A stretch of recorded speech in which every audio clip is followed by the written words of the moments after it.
There's a battle playing out for our very humanness. It sets the context for every event that is unfolding in our world. There's something deep within each of us, so powerful, so precious, that nations will go to war with other nations to keep us distracted.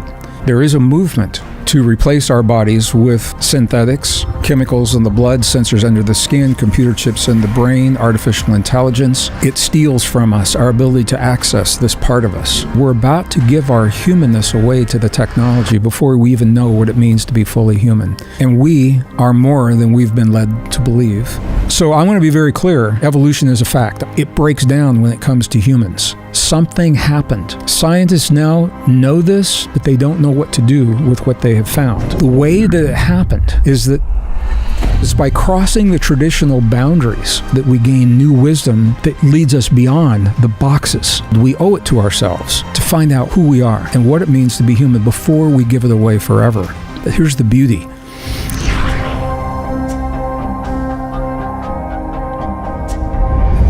Everyone, welcome back to Know Thyself. Today we have the pleasure and honor and privilege to sit down with a 5-time New York Times bestselling author, a former geologist by degree, and somebody who is an international educator in human potential and social politics and science. And he's one of the most prominent, pivotal thought leaders, I personally believe, for giving context of where we're currently at right now in terms of humanity, where we come from, where we're going. And this conversation is going to be filled with reflections on transhumanism, the fight for our own divinity and humanity.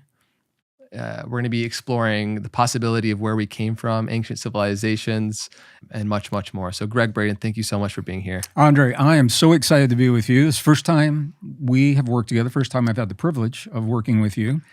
This is completely unscripted. I have no idea where we're going to go, and that's what makes it so exciting. And if I can say, it's a very auspicious day. The eclipse happened on my drive over and set the tone for everything we're going to do today. So thank you for the invitation. And my brother, this is a dance. I'm going to follow your lead. Yeah, absolutely. Well, let's follow the powerful energy of the solar eclipse today. And,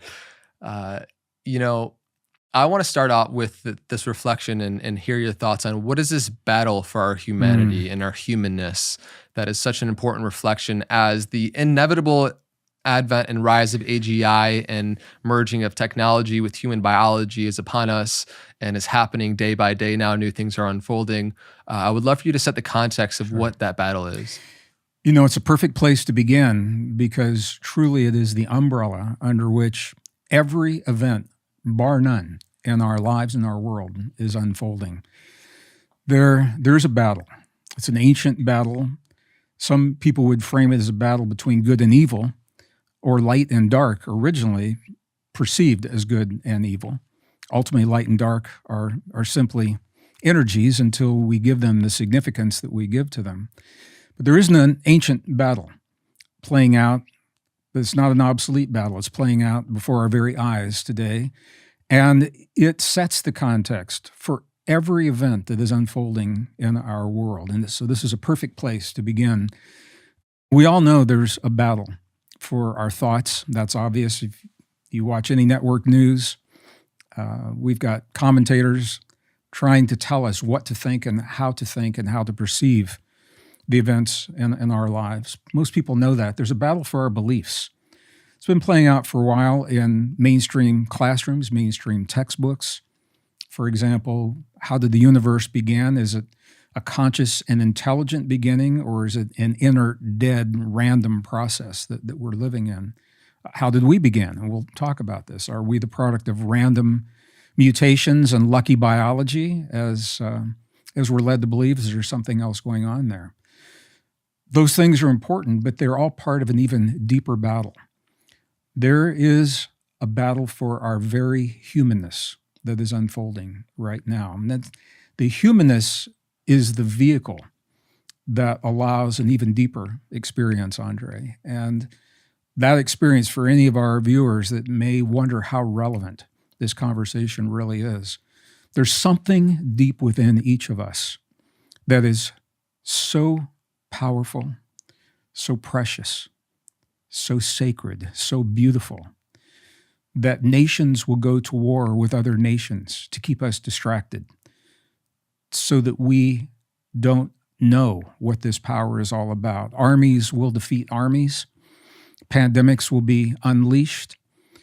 We will see the collapse of societies. We will see the collapse of financial systems, all in an effort to keep us distracted from the sacredness of this power within us. So I'm going to use a word and then we'll define it.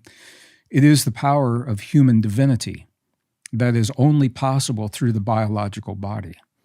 And this is one of the reasons there's such a move to replace our biology with synthetics and artificial intelligence. So the word is divinity. It is divine, our divine nature.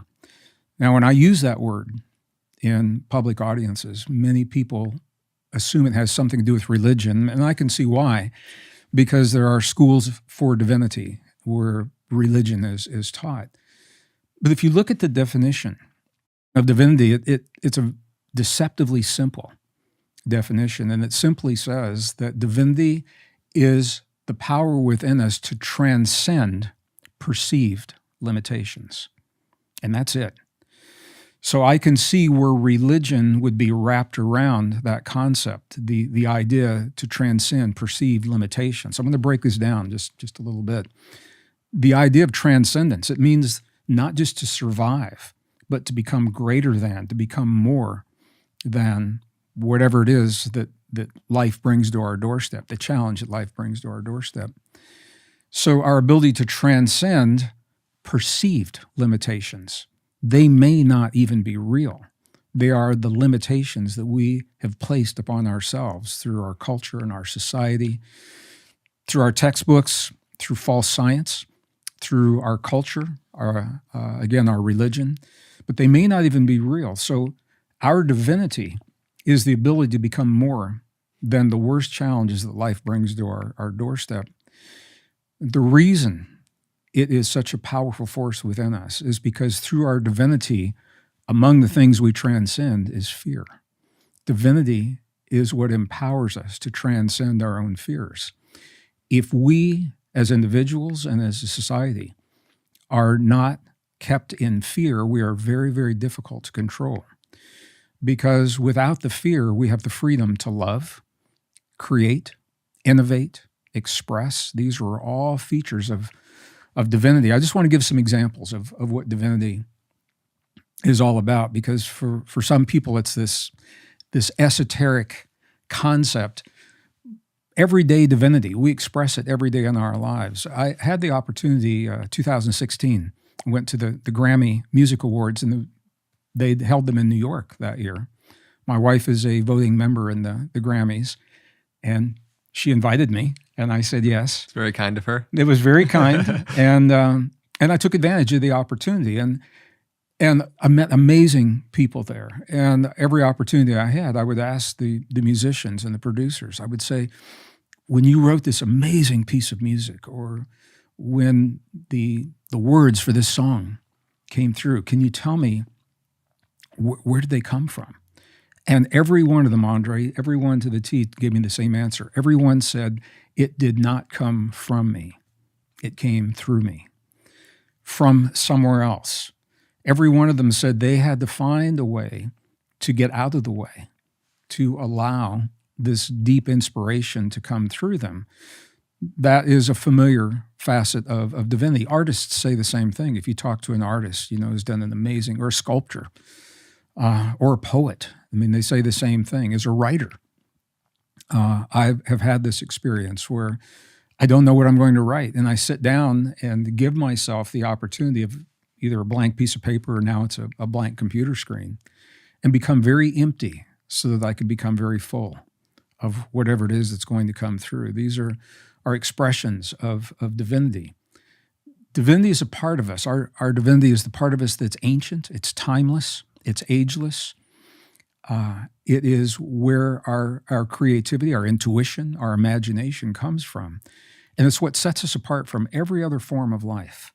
And as we get in deeper into the biology of how it works, we can only access our divinity through our bodies, through the DNA antenna of our bodies, in the cellular structure of our bodies. There is a movement to replace our bodies, the transhuman movement, to replace our bodies with synthetics, with chemicals in the blood, sensors under the skin, computer chips in the brain, artificial intelligence. And by virtue of doing so, it steals from us our ability to access this part of us, our divinity. So what we're seeing playing out in the world today, whether you're looking at Ukraine and Russia and the role of America, or you're looking at the Middle East, you're looking at Israel and the Palestinian tragedy, that is the horrors that are happening there, and you look at everything happening all around that, people tend to think these are isolated, spontaneous events. And people say to me, wow, isn't it amazing all these things are happening right now?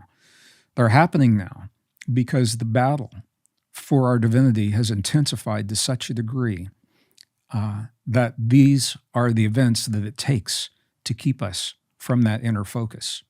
Now, I'm not saying that everyone, every politician, every leader of every nation certainly is aware of what I'm saying. Many of them are pawns in this ancient battle of good and evil, of light and dark. They don't even know that they're pawns because they're so wrapped up in the bubble of the level that they are playing this very dark game within. But when you begin to step back and you look at the big picture, the evidence supports the story, and it's very clear that this battle is playing out. And the interesting thing to me, when you use the term battle, it's probably no longer even a good word, because in battle, it implies conflict. I believe that we now are at a point in our lives and our consciousness where we have the ability and the awareness to transcend. This is our divinity. If you don't engage in the battle, if you transcend the battle, then that is how not win, but triumph. When we talk about winning and losing, we're stuck in that old paradigm. We don't want to win or lose. We want to triumph, to become more than. And the way that we do this is so interesting to me, is by living the best version of our lives, living the best version of ourselves, fully expressing, perhaps for the first time in human history, what it actually means to be human. And Andre, what the science is telling us is we don't even know what it means to be fully human because we've never expressed the depth and the breadth of our complete humanness.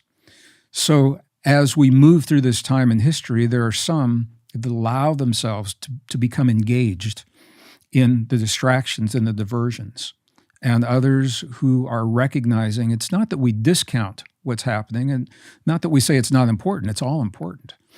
But there is a science, there is a skill, and there is an art to rising above, living, becoming the best version of ourselves, and in that way, doing just what the definition of divinity says, transcend our perceived limitations. So I'd like to say this to set the context. Everything we're seeing in our lives today, even the things that so many of my friends, the social justice things that are important and they're really wrapped up in,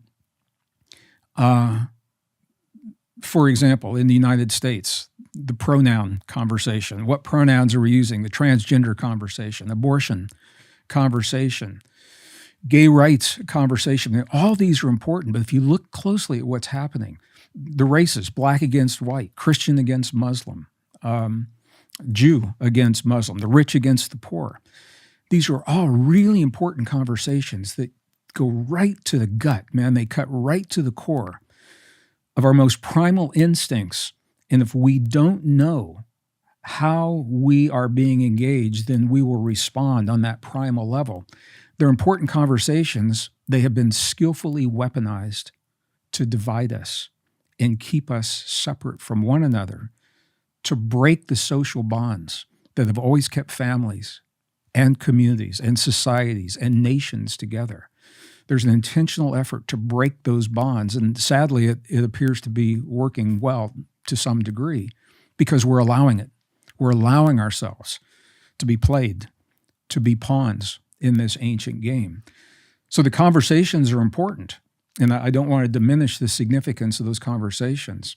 it's also important to recognize that the topics have been weaponized. And rather than having conversations in kindness to become closer as brothers and sisters in the global family, the differences that we used to celebrate as our strength have now become the differences that are being used, being weaponized to divide us and keep us in our fear.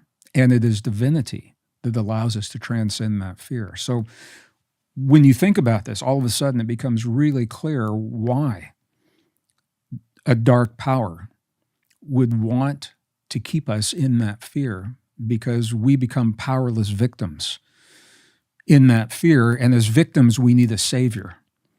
And technology is now being touted as our savior. We're being told that we are flawed as humans by virtue of our existence. Emotion is one of our flaws.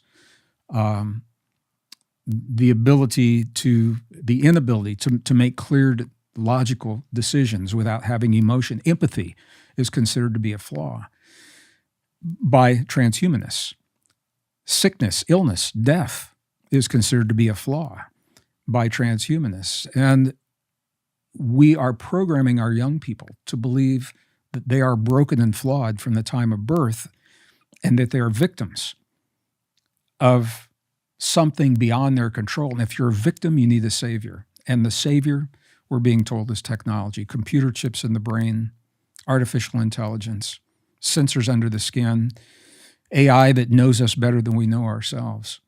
And when you begin to understand the big picture, and I'm covering a lot of ground here intentionally because we'll tie into this, when you begin to understand the big picture, all of a sudden, the power of human divinity becomes something more than a casual academic peripheral conversation. It's front and center for everything that's happening in our lives today. And the beauty is you don't have to know that, but you can simply live the best version of yourself and transcend the efforts to keep us small and separate and insignificant. So does that make sense if I say it that way? Absolutely. It's a long answer to a short question. I think it's important to really set the stage because not everybody also understands to the degree in which this is currently transpiring in society and this fight for our own humanity. And with this transhuman movement and the exponential rise of various technologies from food engineering to CRISPR technology, gene editing, AI, there's both incredible promise that these technologies brings in solving a lot of issues that is incredible. And yet at the same time, you spoke to the part as we continue to merge technology in our human biology, there's aspects of ourselves that we start to lose access to, that start to atrophy within ourselves. Sure. And so I'd love for you to set the stage too of, because not everybody realizes where we're currently at in terms of this, and the dangers and the promise, because there's both. I mean, just this past month, we saw the first Neuralink patient successfully be able to control computer mouse with his brain, and is a quadriplegic, and there's incredible things for that as well. This is part of a very old conversation. Some of our listeners may be familiar with my work. Some not. I'm a scientist. I'm a degreed earth scientist, my first degree, and I worked in the corporations as a problem solver from 1979 until the early 1990s. And so I had and I say this because I had the opportunity to work alongside brilliant scientists. I mean, physicists, mathematicians, engineers, just amazing, amazing people, and see amazing technology. And that'll be important in our conversation here in just a moment. But there was a part of this conversation that would typically happen around the coffee machine and the drinking fountain and in the break room, where the scientists and the engineers would get together. And the conversation would typically go like this. There was one group that would always say, because we can do these things, because we've had the insight to develop these extraordinary technologies, that gives us the right to use them. That gives us the right to implement them. If we were never meant to implement them, we never would have figured it out. And during the Cold War years, when this was around weapons technology, this is a very important conversation. There's another school of thought, another group of scientists say, oh, hold on, not so fast. Just because we can doesn't mean we should. just because we can do these things, maybe we ought to reel it in a little bit and think about the moral implications or what it means to our values in society. That conversation has never been resolved. It's an ongoing conversation right now. So it's like the gas and the brakes. On the one hand, we are going full bore, exploring the deepest mysteries of the universe and of life itself. And now we have the ability, as some people say, to hack the physics of the universe and to hack the biology of human life or all life. And once you do that, the proverbial genie is out of the bottle. You're never going to go back. Once you develop it, you're never going to undevelop it. Probably not going to set it on a shelf somewhere. You're going to use it and implement it some way. So the other piece of this is what I saw very quickly is technology isn't good or bad or right or wrong. It's the thinking that underlies the society when the technology is being developed. During World War II and the Cold War years, we poured tremendous amounts of energy and human power, human intellect, and money and technology into pushing the boundaries of what we know. And we discovered beautiful things like how to split the atom. Unfortunately, it was within the context of wartime that application was used for a weapon, when we all know there's so many beautiful things that can come from that. And the same is happening with transhumanism. There are places, and you just mentioned one. Elon Musk has a company called Neuralink, and it's actually been around for a while.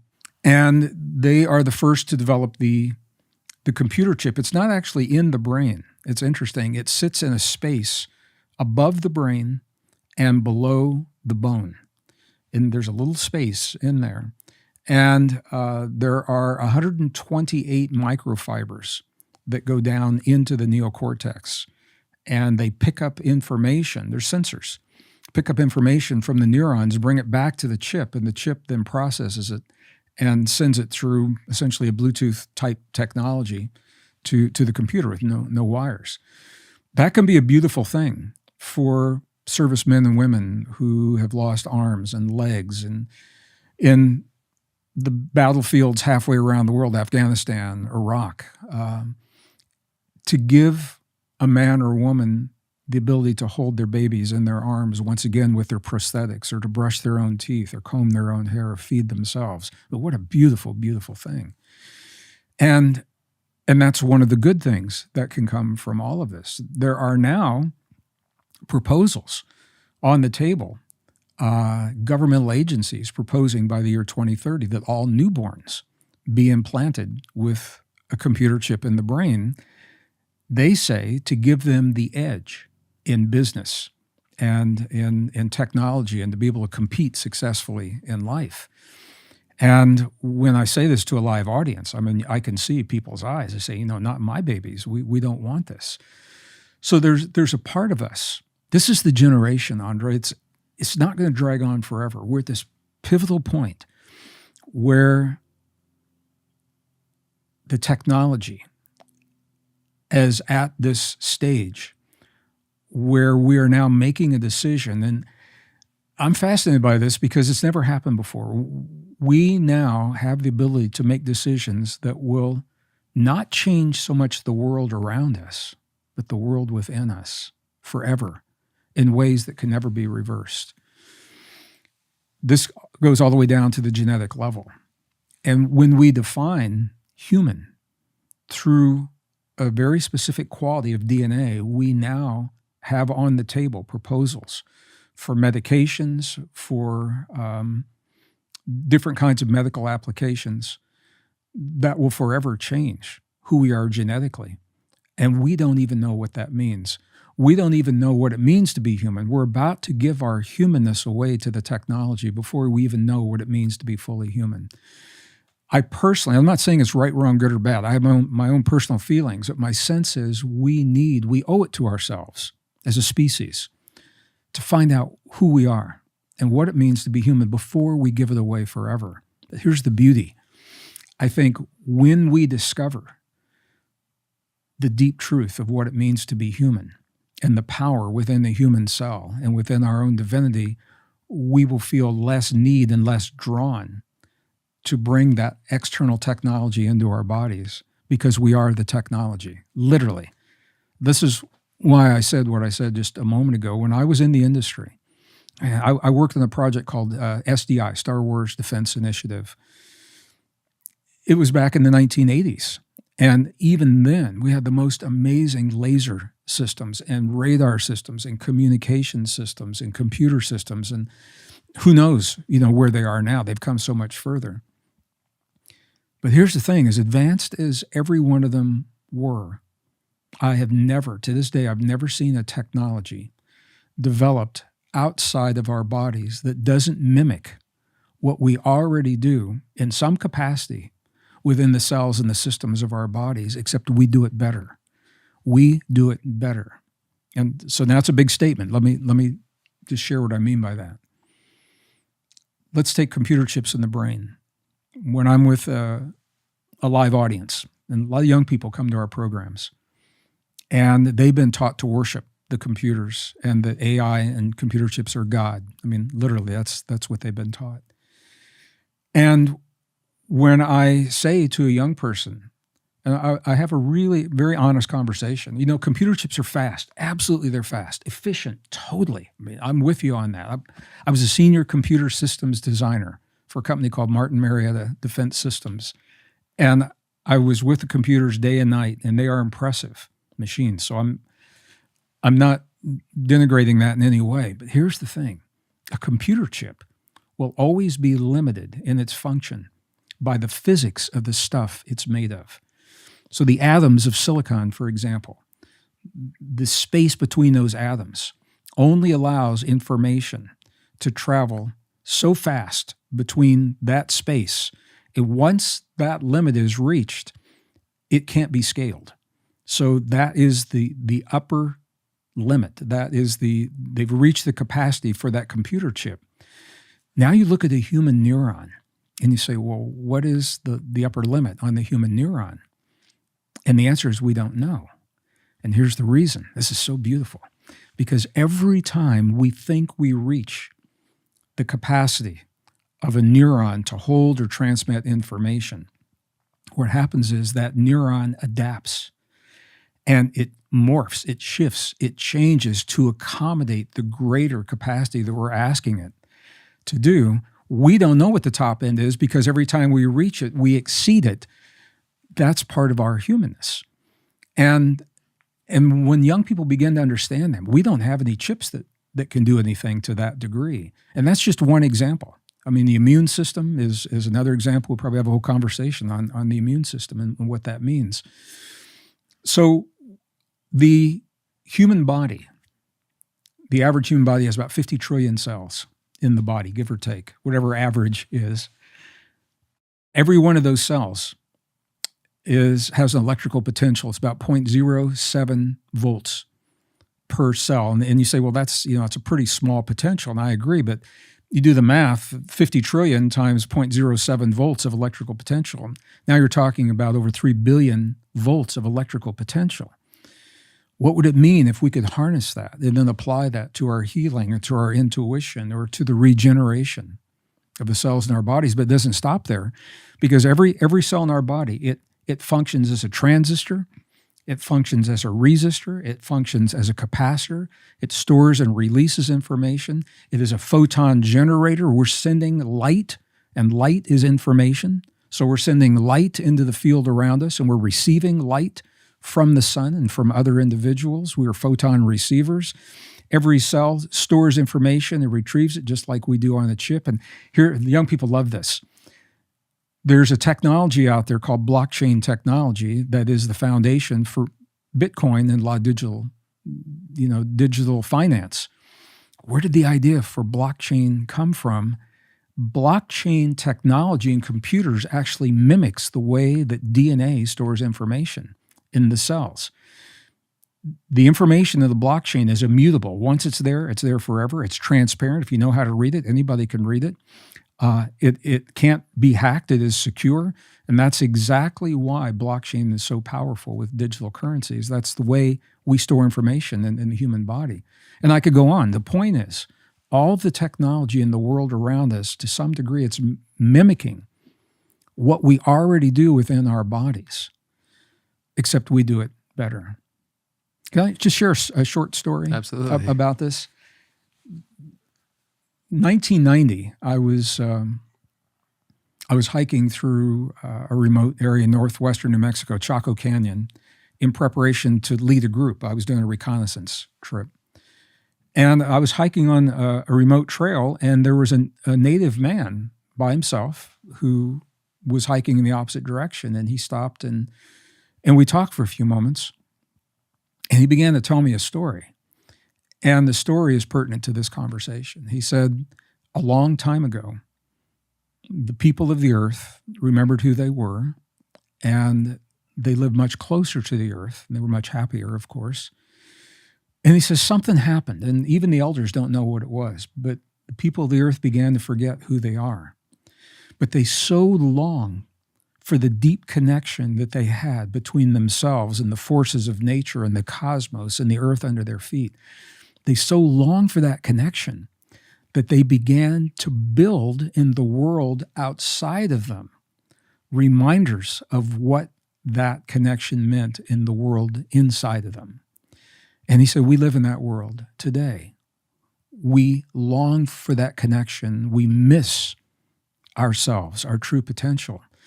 And he said, we'll keep building stuff. We'll clutter our world with gadgets and machines and devices that continue to mimic and reflect back to us who we are, until one day we wake up and we say, oh my God, that's us.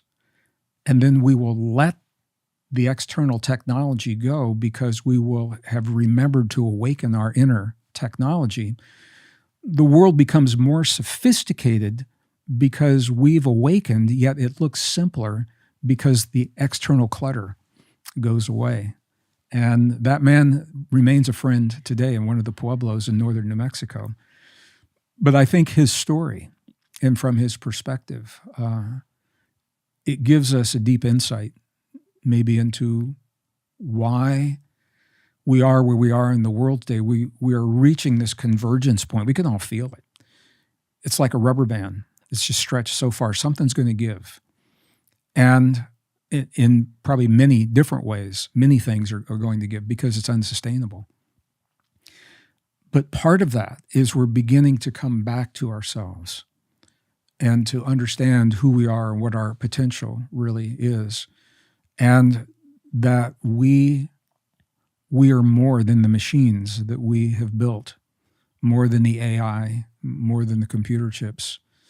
And so this is a decision now that we have to make as a society. Are we willing to give ourselves away to the efficiency and the speed of a computer chip at the expense of losing the power of human emotion, of losing our ability to have empathy and sympathy and compassion for another being? Are we willing to trade those things in for efficiency and speed? And that's a question we have to answer as a society. And it's a question that the transhumanists would say yes, in order to increase longevity, potentially towards immortality, enhance cognitive capacities, that these things such as human emotion and a lot of these things that we're speaking to are worth giving up, which is a scary thought. I want you to dive, if you will, a little bit deeper into how our DNA is spiritually linked to us. Sure. And how these chips and tinkering with the DNA in many ways can lessen our connection to that information pathway to our divinity. We're at this dangerous place in technology where we know just enough to mess things up. We can edit and hack human DNA. What we don't know, Andre, is we don't know the implications of what we're doing, because science and scientists have yet to fully understand what it means to be human.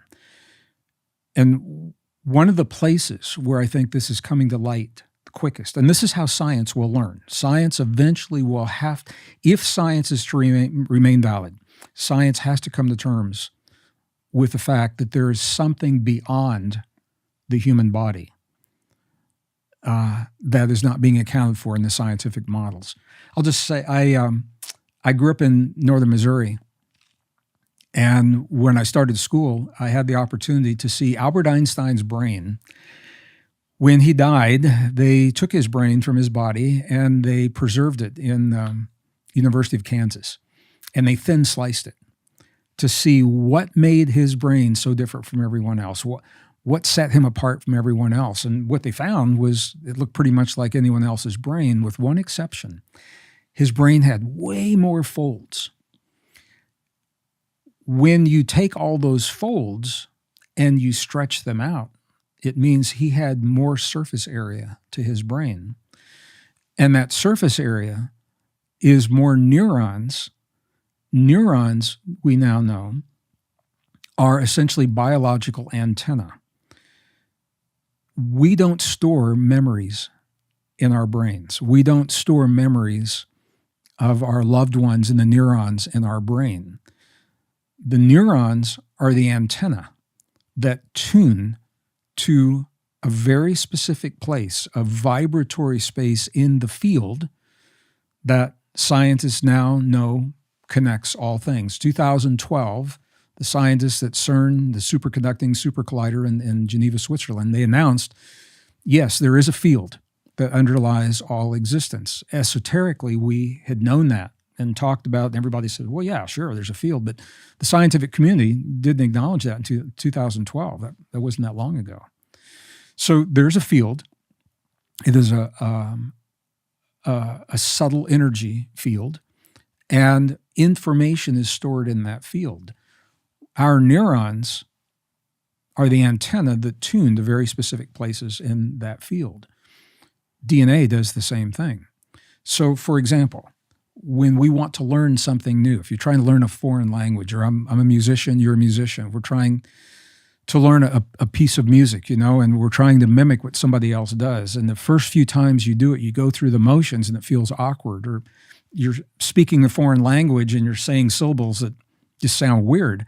All of a sudden, you wake up one morning and, man, you're thinking in Spanish, you're thinking in French. Or all of a sudden, you wake up one morning and you're playing like Steve Vai, my hero, on the guitar. And people say, well, what happened in that time? Well, this is fascinating to me. If you watch the time-lapse photographs of neurons trying to connect, neurons are very social cells. They want to hook up, and they're looking for another neuron to hook up with. That doesn't happen instantly. It takes about 72 hours, about 3 days, for the dendrites to connect and find others. So here's what's actually happening. It is the act of you or me or anyone watching this, to learn something new, to become something more, to better ourselves, to become something more in the next moment than we were in the last moment. That drive, that compulsion that we feel is the trigger. It's the command for the neurons to find other neurons to create the antenna that tunes to the place in the field that holds what we're asking ourselves to master. Does that make sense if I say it that way? It's amazing to see this happen. And this is why a lot of young people today, new generations, their parents will say, man, my kids, they're having a hard time learning because things don't come quickly to them. They want to learn right now. And what I say to them is stay with it and allow the process. Give them 3 days. Ask them to stay with it for 3 days and see if it doesn't get better. And it does, whether you're trying to learn math, science, art, music, a language, whatever it is. So this is important. We need our biology to connect to the information in the field. Divinity is part of that information.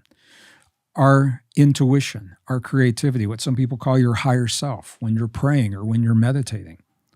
What you're actually doing is your physiology, what our ancestors called the temple.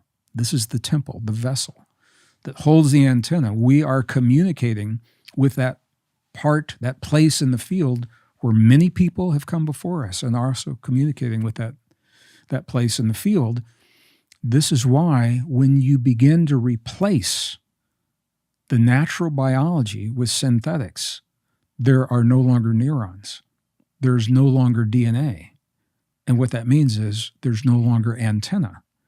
So we still may function in this physical world. We have now been veiled. I don't want to say it's completely lost, but the access is veiled, more difficult to get to for our intuition, our conscience that knows what's right and wrong and good and bad, and the ability to communicate with other forms of life on subtle levels, other dimensionalities on subtle levels, the ability to meditate and elevate ourselves in those levels.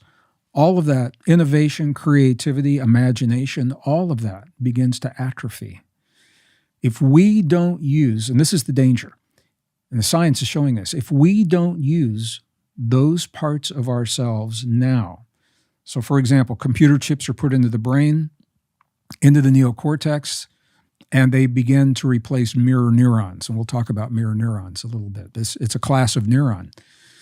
What the studies show really clearly is the new discoveries is that the human brain continues to produce neurons until the last breath we take on this planet. We used to be told, when I was in college, I was told, you've got X number of neurons, and every time you drink a beer, you're going to lose a bunch. So that was the leverage, not to have a beer or whatever it was you were doing. Now we know that's not true.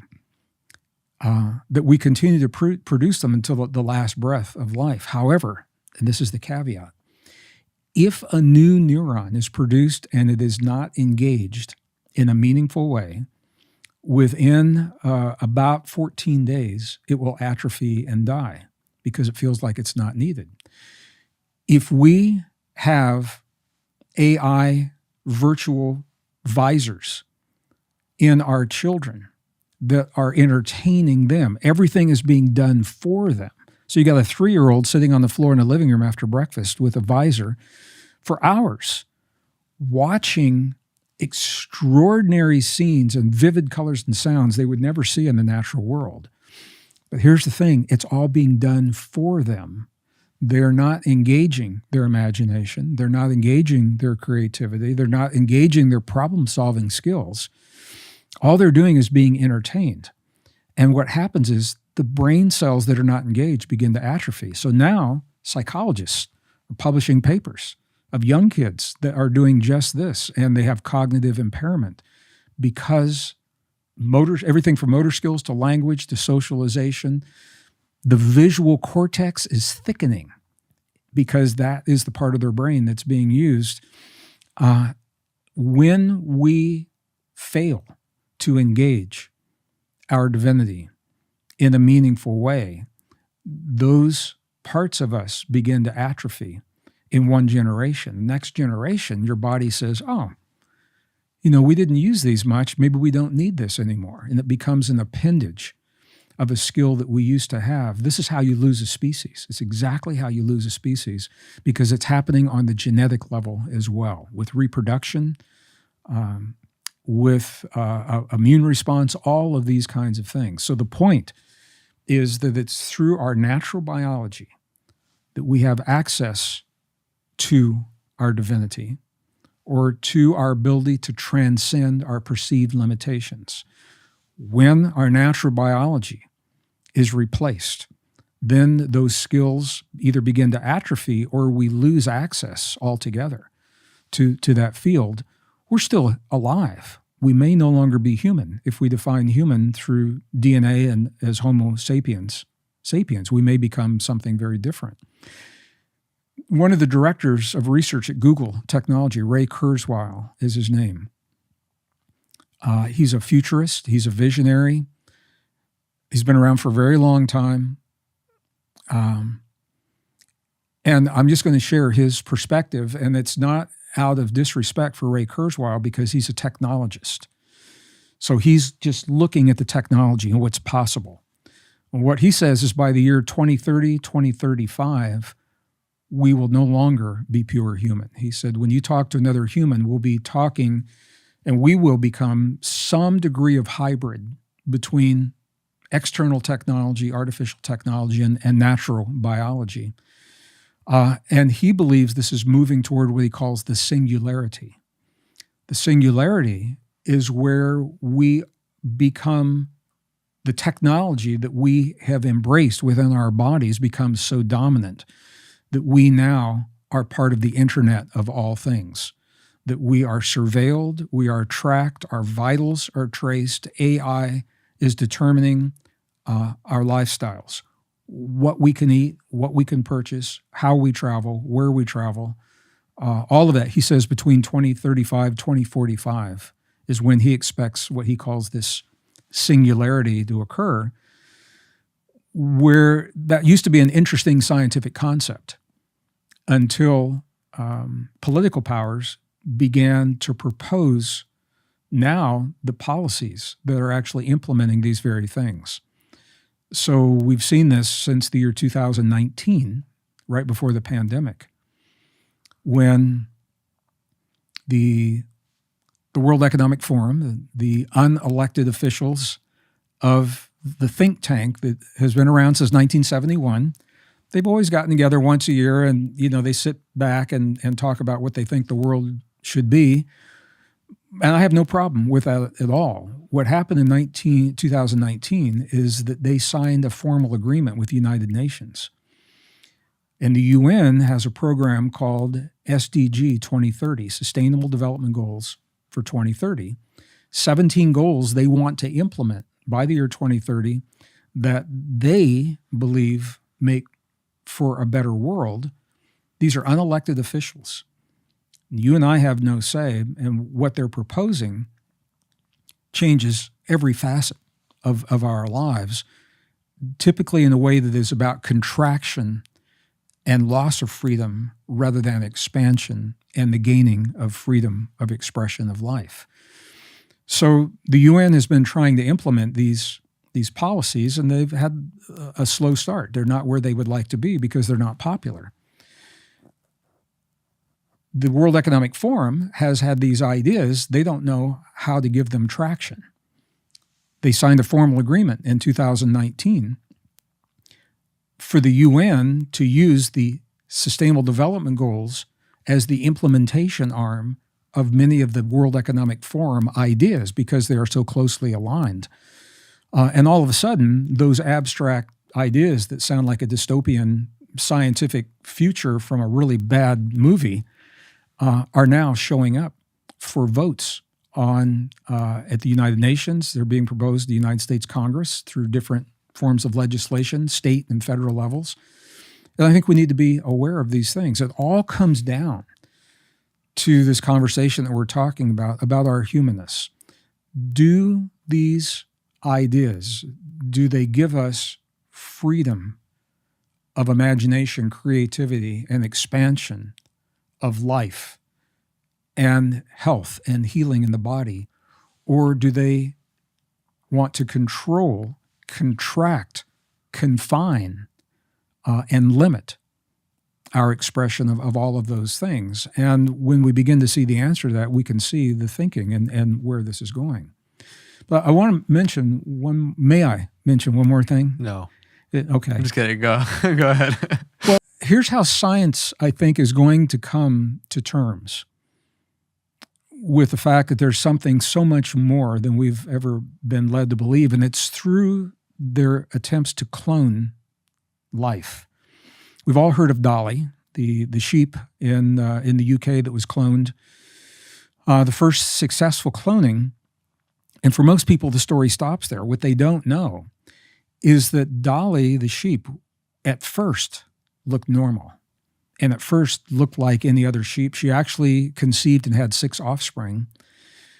But prematurely, her body began to break down, and she died at about 50% of the lifespan of her species. And they thought, well, maybe this is a one-off. Maybe it's a fluke. They've done a lot of experiments, other sheep, and now they're doing this bovine, cows as well. Same thing is happening. Their bodies prematurely break down and they succumb to really strange diseases that are not typical, either for that species or for that age in the species. And they can't figure out why. And they're saying, okay, we took a cell, and now here's another identical cell. Why wouldn't they live the identical life? It's not the identical cell. And this is where I think Science is going to have to come to terms with this. So at the risk of too much detail, let me just go into a little bit of detail about how a clone actually works. It's fascinating. Because what they'll do is they'll take the egg from one sheep, for example, and they will remove the DNA in the nucleus and put in the DNA of another sheep into that nucleus and allow it to grow. Here's what they don't tell you.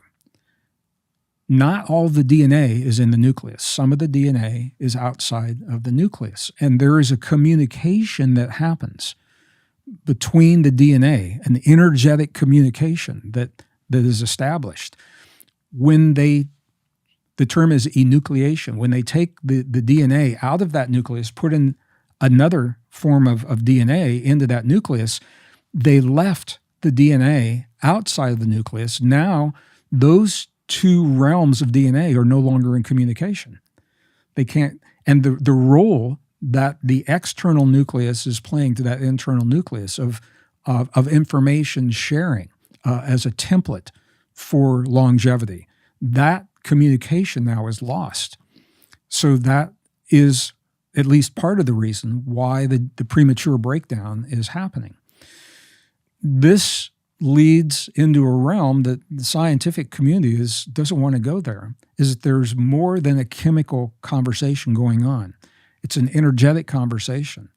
And it's that energetic conversation that gives us our humanness, because our DNA is the antenna. It's a vibratory antenna in communication with a part of us that is ageless, that is timeless.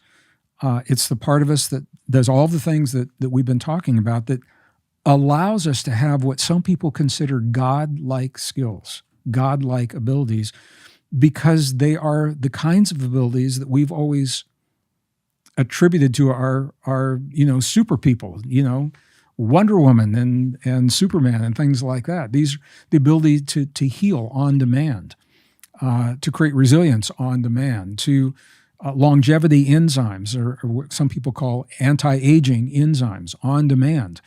Over 1,300 positive biochemical reactions. We have the ability to self-regulate on demand in a way no other form of life can do. That's part of our divinity.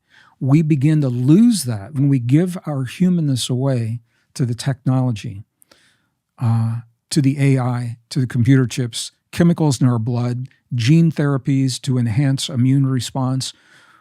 We're just on this edge where we know enough how to implement it. We do not know, and have not taken the responsibility to explore ultimately what the implications are. And we're going to have to come to terms with that as a society and as a civilization. And it's going to happen in this generation. It cannot last, another 5 generations. It's right now. This is up for us. And I'm very passionate about this because I believe that we're worth preserving. There is something, and we can get into this deeper, there's something so precious and sacred about our humanness that has never been given to any other form of life that we know of today. Now, there are many forms of life, I'm sure, throughout the cosmos, and maybe it happens somewhere else. But to the best of my knowledge, we're it, and we're all we've got. And if we lose ourselves, if we lose our humanness, we'll never get it back. And the cosmos will never know what it means for us to be fully human on this beautiful planet, this beautiful world we live in. And those that want to steal our humanness have a very different objective and very different ideas. And I think it's important for us to recognize that this is happening in our lives right now, not to be afraid of it by any means, but to be aware and to celebrate our humanness and be aware when policies or people are asking that we allow them to lead us in our lives. Elected officials, what do they stand for? And look beyond the things that are being weaponized to divide us. Look beyond those primal, look beyond LGBTQ, and look beyond transhuman, look beyond abortion, look beyond, these, where are they coming from in terms of their humanity? And that, rather than a popularity contest. And that is a very different way of thinking for a lot of people. And I catch heat sometimes for saying that. But if we don't say it now, Andre, we'll never be able to say it. Because within these next few years, either through executive orders or through corporations that are running a lot of what we do and what we eat and how we live, we are going to be pushed into the space where we are being invited or compelled to give our humanness away. And I know it's happening, and I'm still impressed at how sexy the marketing is when I see the marketing and how they appeal to the young people with the images, the videos and things like that. Young people that have never been taught to respect themselves and their bodies and how precious they really are. Who wouldn't go for it? Who wouldn't want a computer chip in the brain that allows you to do your gaming without a wire hooked up to your computer, man? Who doesn't want that? So I think our work is cut out for us. And it sounds complex, and for some people it sounds scary, but I think it's very simple.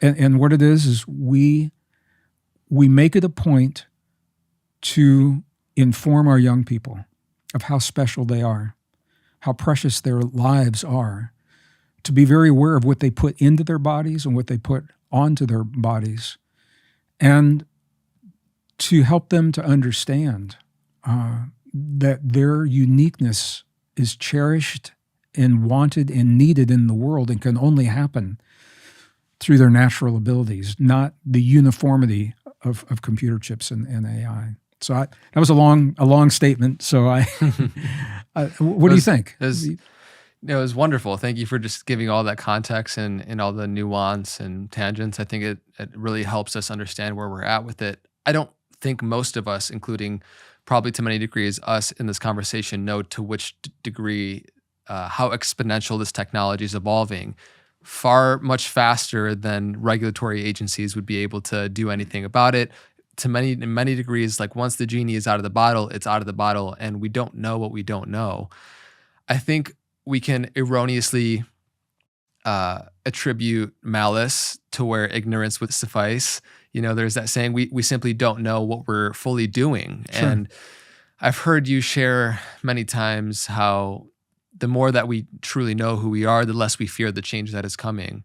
The issue is that so much of us, we don't know who we are. We don't know what the real potential is within human biology, the human spirit. And I love how you reflect on the importance of seeing the stories that we're telling ourselves about what is coming. And so you opened up a lot of avenues and a lot of doors of where we're currently going with this exponential rise of technology, of doing it to a degree where we might not understand the effects that it's having to our human divinity and a lot of these aspects which people would see as superhuman that we have on demand within us. And so I just want you to reflect, if you will, a little bit more about the story that we're telling ourselves about what is coming. Sure. Let me go back and just pick up a couple of things. And I agree 100%, when you talk about the people developing the technology, and I used Ray Kurzweil as an example. I've worked with a lot of these people. I haven't worked with Ray, but I've worked with people like this. And they're techies, and this is it. And they're in their element. What they've been given is permission to push the boundaries as far as they can, and given the funding and the technology that allows them to open those doors. Now, I have had conversations with him, and I'd say, well, what does this mean for society? What does it mean for a family? What does it mean for a human walking the earth? And here's what they'll tell me. They'll say, don't ask me that question. It's above my pay grade. Say, I'm not paid to think about the social implications. I am paid to push the boundaries of this technology. Somebody else will figure that out. Well, those techies now are running a lot of the policies that we're being asked to embrace with no thought of the social or the moral implications or the lasting implications. without the recognition of just how delicate of a balance our genome really presents to us. And once you tweak that genome in very, very specific ways, which we can now do with, you mentioned it, CRISPR gene editing, you can't unedit.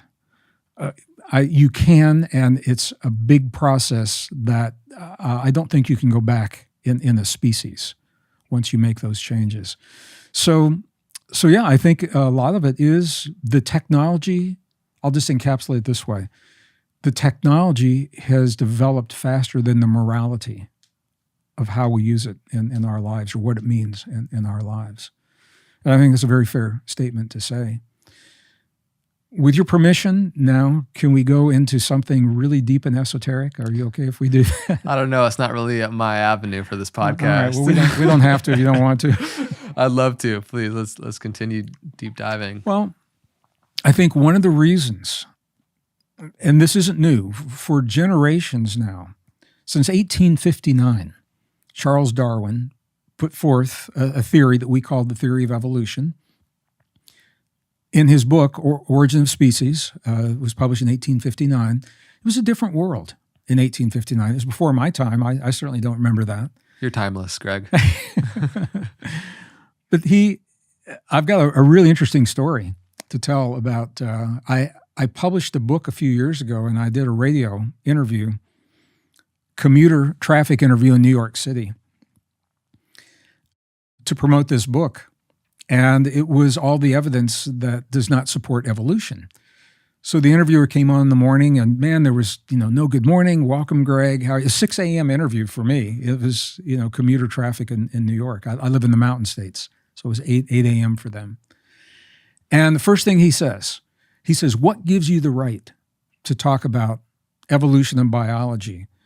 And I said, I thought he was kidding. I said, excuse me? And he says, you're only a geologist. What gives you the right to talk about biology and to question Darwin's theory of evolution? And then I knew he was serious. And I said to him, my brother, do you know what the profession was of the man who developed the theory of evolution? Do you know what Charles Darwin's profession was? And he said, no. And I said, he was a geologist.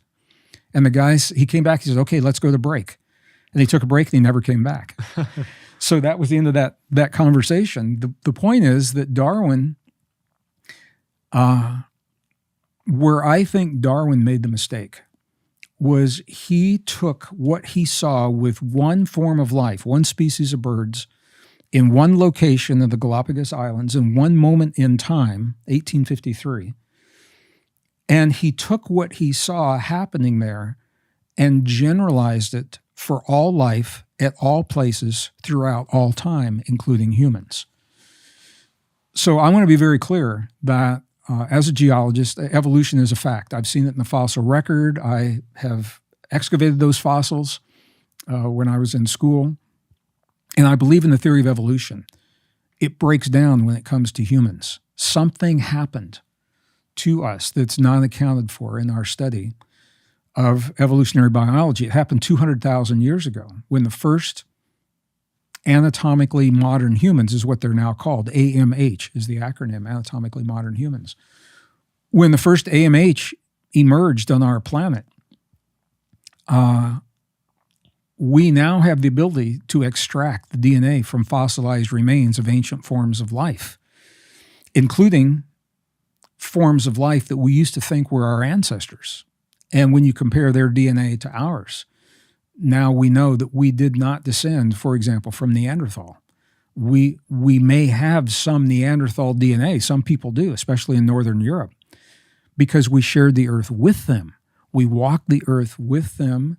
They say we probably had Neanderthal boyfriends and girlfriends. We interbred. I was a program not long ago, and I made that statement. There was a woman in the front row, and she said, I still do. I still have a Neanderthal boyfriend. And then the guy next to her wasn't laughing at all, so I got to see the whole relationship workshop, happen right before my eyes. But the point is, we did not descend from Neanderthal. We shared the earth with them. If we walked the earth with them, we couldn't have descended from them. And the same is true for these other archaic forms of life. What the DNA is saying, Andre, and this is a mind blower because we don't have to speculate about this piece.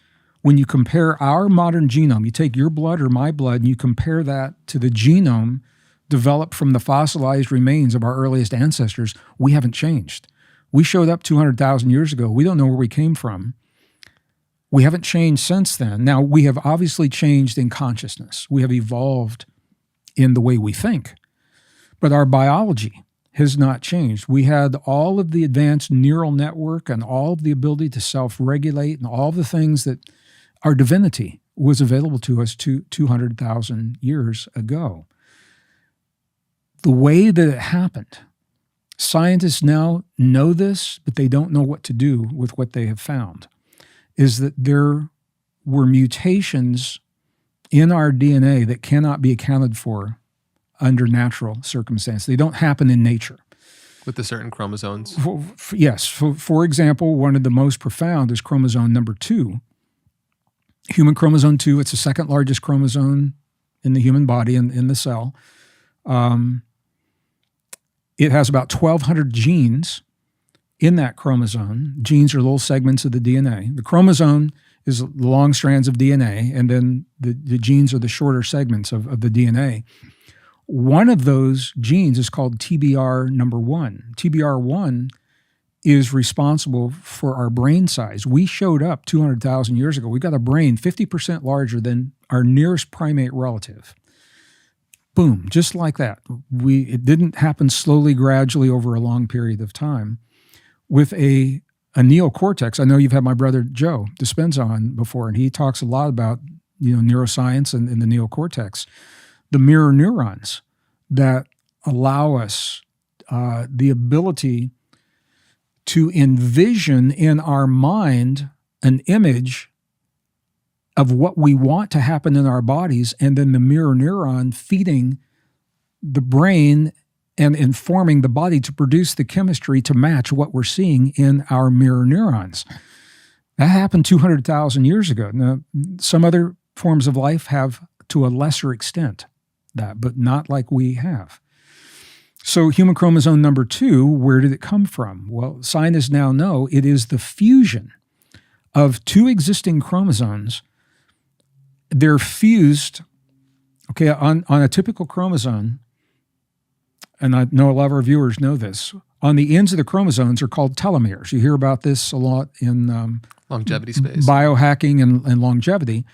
Telomeres at the ends of the chromosomes that protect the DNA inside. If this is a chromosome, then on the ends of the chromosome are the telomeres that protect the vital DNA information in here, because when the cell divides and the chromosomes split, that's a trauma to that chromosome, and part of the chromosome does not make the split. You don't want that to be the good stuff in here, so nature gives us this buffer on the ends called the telomeres. When the split happens, the part that doesn't make it is not that vital because it's on the ends. Well, here's chromosome number 2. What we see is there's telomeres on the ends of the chromosome, and there's telomeres right in the middle, because it was originally 2 separate chromosomes that were fused. So now you've got telomeres where they should never be, in the middle of the chromosome. That doesn't happen in nature. But it didn't stop there, because once that fusion happened, there was redundancy in the functions of the chromosomes. So some of the chromosomes were turned off, some of them were silenced, some of them were moved, some were added to stabilize this. This can't happen in nature. We didn't know what that meant until gene editing occurred, and it appears that a gene editing happened 200,000 years ago. And if it was only chromosome 2, you could say maybe it's a fluke, but it's not. Our ability as a musician, I've always had the question, we share 98% of our DNA with a chimp, for example, 98%. But chimps can't sing. I've always wondered, you're never going to hear a chimp sing Led Zeppelin's Stairway to Heaven. And if you do, let me know. Yeah, it definitely will. Yeah, no, it can't happen. And here's the reason. Because chromosome 7, when you look at primates for about 175 million years, I think that number is accurate, chromosome 7 was stable, no changes, 175 million years. All of a sudden, there was this little tweak of 2 genes that were switched around. And when that switch happened, it gave us the ability, it connected our tongue and our brain and our mouth in a way that gave us the ability to have complex speech and to sing. Guess when it happened? Just 200,000 years exactly ago. 200,000 years ago. And there are other things that happened as well. These things, they didn't happen slowly, gradually over a long period of time, and they typically don't happen in nature.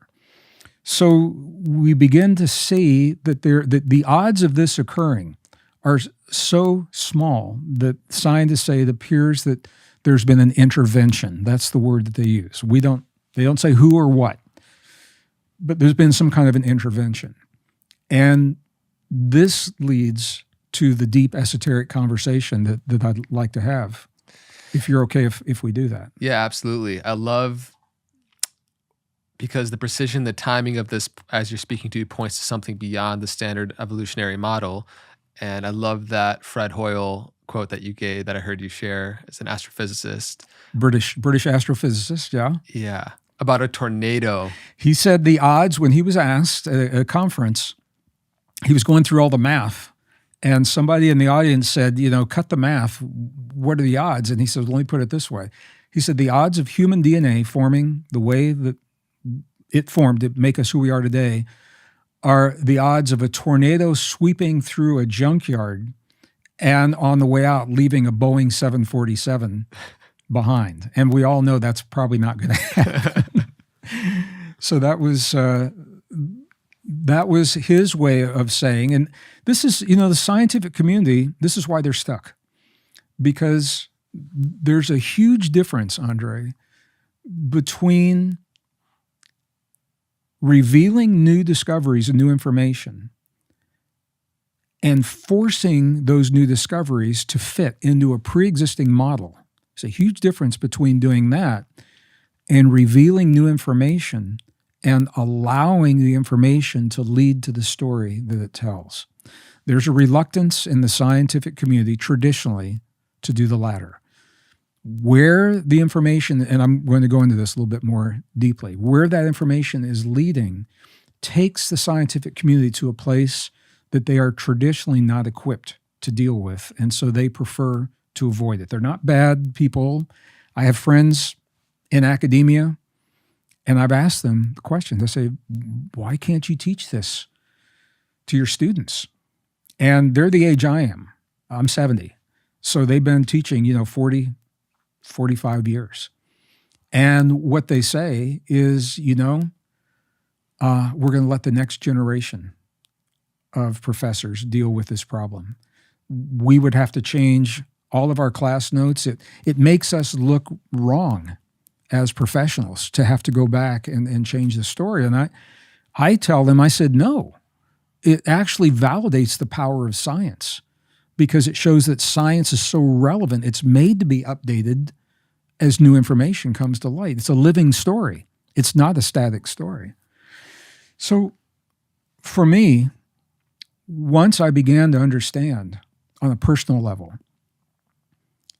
that the mutations that give us our humanness cannot happen in nature. Of course, that begs the question, how did it happen? What a lot of people don't know, my degree's in geology. I have studied, and I'm an amateur archaeologist. I don't have an advanced degree in archaeology, but I've done a lot of archaeological work. I'm a scholar. I've done a lot of historic work, ancient texts, ancient traditions, traveled to the places where the people still live that preserve many of these traditions. And all of that led me to the question, if we are the product of an intentional act that occurred 200,000 years ago, where would we find the evidence of that act? Would it be left on a temple wall in Peru that could crumble after a few thousand years? Would it be in the Middle East on a scroll that could be burned or hidden or destroyed in some way? And then I began to look at my artist friends. And every one of my artist friends does the same thing. When they create something they're proud of, the last thing they do is they sign it. They put their name on it. And I said, if we are the product of an intentional act, it makes sense that who or what is responsible for us would have left a signature, where would we find that? And I was asking this question in the 80s and the 90s. We didn't have the internet. Early 90s, we started having the internet. Didn't have computers like we do now. So a lot of what happened was by hand. My sense was it would be in the DNA of all life. And you say, well, how could a message be written in the sticky, gooey stuff inside of a cell? Because that's the way we're taught to think about DNA. Well,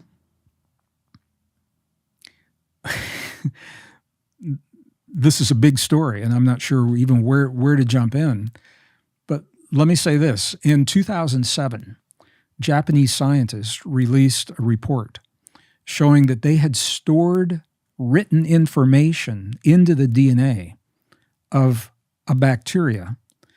And they chose this bacteria because it replicates quickly, so they could look at hundreds of generations of bacteria and then take that 100th generation, pull the DNA out, and the information was still there. They proved that DNA is a very efficient information storage medium. That was in 2007. The question I had been asking is, did this happen to us a long time ago? And the way it took me 20 years of original research to have the answer that satisfied me, it became a book in 2004 called The God Code, was the name of the book.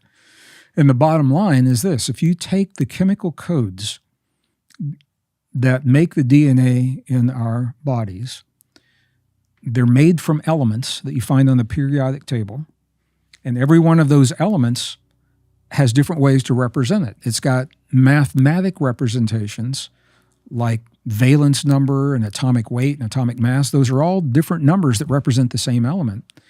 Hydrogen, for example.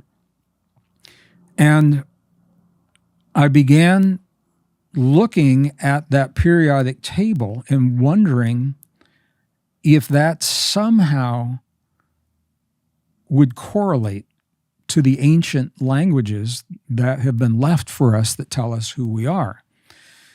So now shift gears just briefly. There are 4 root or core alphabets that all alphabets are derived from, thought to in one way or another. There are originally 6. 2 of them have been lost. The 4 that remain are ancient cuneiform, ancient Sanskrit, Arabic, that's still used today, and Hebrew, that's still used today. Those are the 4 root languages. One of the great mysteries of linguistics, I'm an amateur linguist, is that every one of the ancient languages has always had numbers that represent the letters. And the science of interchanging those numbers is called gematria. And I want to just make a distinction. This isn't numerology. Numerology is a loose derivative that doesn't follow the rules of gematria. There are 32 rabbinical rules that were laid down in the 2nd century Common Era, CE, AD. They use CE now, Common Era, rather than before and after the death of Jesus. 32 rabbinical rules. And for gematria to be valid, you've got to follow those rules.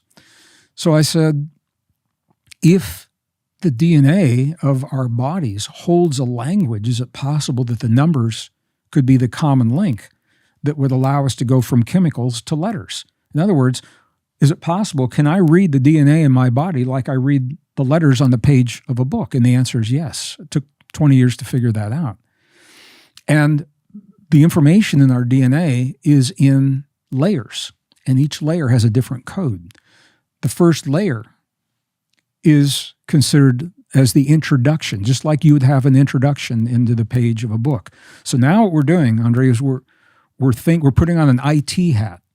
And rather than looking at biology 101, where you have a cell, and in the cell you have a chromosome, and the chromosomes are made of genes, now we're looking at the cell as a library. What if the cell is a library? And every chromosome is a book, and the genes are the paragraphs and the sentences in that book. And that's exactly what's happened. It's a very different way of thinking. And I caught a lot of heat for it in the scientific community. Once I started talking about this, I lost credibility in some circles. And that's okay, because it's by crossing the traditional boundaries that have separated our way of knowing in the past that we gain new wisdom that leads us beyond the boxes. And so I wanted to go beyond the boxes. So what I did by hand initially was I went through and took all the elements in our DNA. It's primarily hydrogen, nitrogen, oxygen, carbon. This is what we are, different amounts: hydrogen, nitrogen, oxygen, carbon. I looked at all the numbers that represent those and made a list. About that time, computers became popular, and the human genome was now available on a computer. So I could actually take DNA and look at it, what I'm actually dealing with here. At the same time, I went back into the ancient languages and I looked for a number of the elements that would match the numbers of the ancient language. So I'm looking at the periodic table, correlating it to gematria. And there's only one number that works. It took 20 years to figure it out. And that is atomic mass. The atomic mass of the elements of our DNA correlates to the letters of the ancient alphabets. And here's the beautiful thing, is the message that it reveals is exactly the same in all four.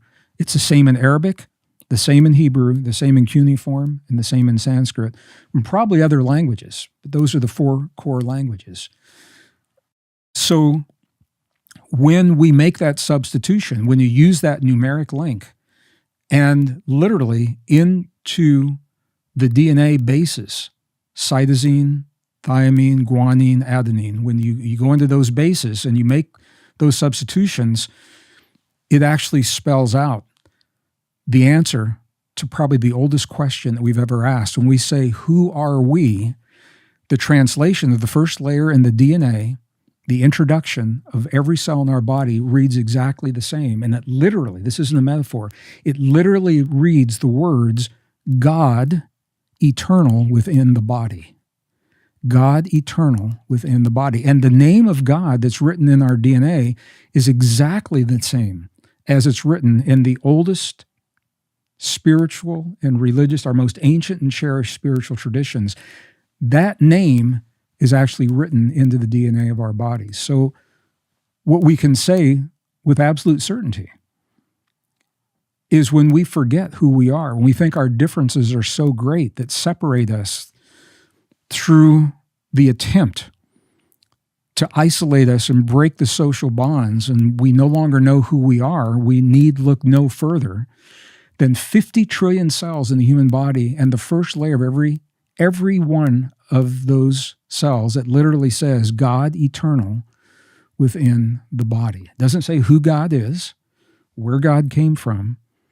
And people have said to me, the rabbis came down really hard on me and said, we've tried to keep this secret. What gives you the right to reveal it? And I said, because I'm not a rabbi.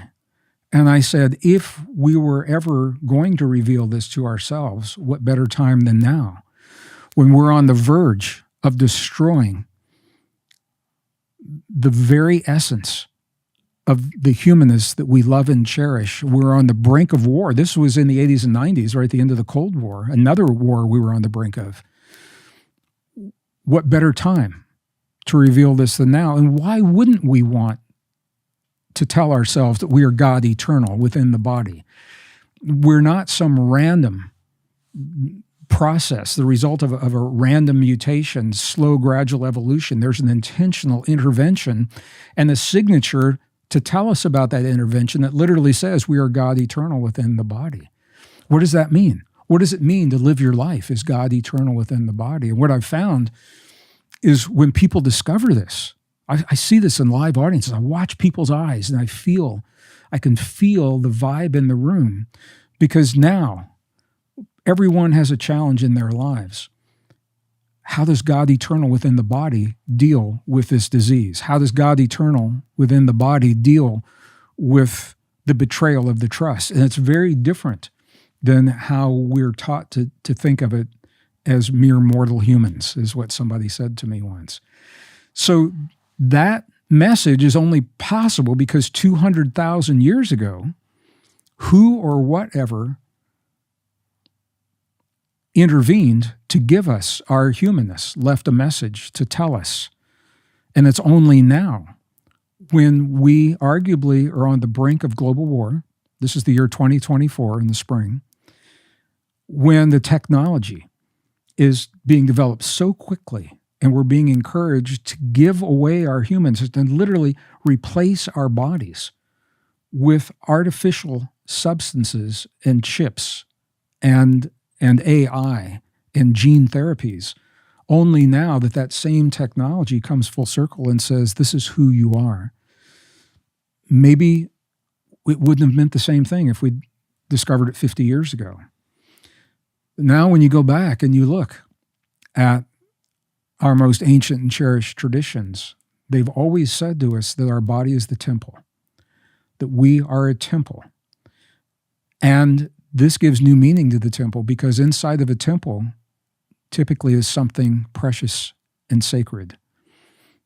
And within us is a message from who or whatever is responsible for us being here, telling us that we are God eternal within the body. And I think our greatest mastery, what we're being asked to do, is to preserve the temple that holds the message, to not destroy the temple, to not relinquish it, to become a hybrid being where that message has little or no meaning any longer. I don't know if that makes sense or not. I think I don't talk about this a lot in interviews, but I think this is where we are as a species right now. Thank you for sharing. I think it's a really important avenue to continue opening up, because just to kind of recap where we're at, when we spoke to this event that happened 200,000 years ago, that we're not sure of what happened, but it's 1 in 10 to the power of 600, I believe I heard you share, where Can I clarify this? Yeah. What scientists say is that when the odds of something are occurring are 1 in 10 to the 400th power, it's impossible. To have the genetic arrangement that we have, they say, is 1 in 10 to the 600th. If 1 in 10 to the 400 is impossible, 1 in 10 to the 600 means it's more than impossible that this is a fluke of nature or that it is a lucky accident. There's an intentionality. 0.00042% is the odds of this happening purely by chance.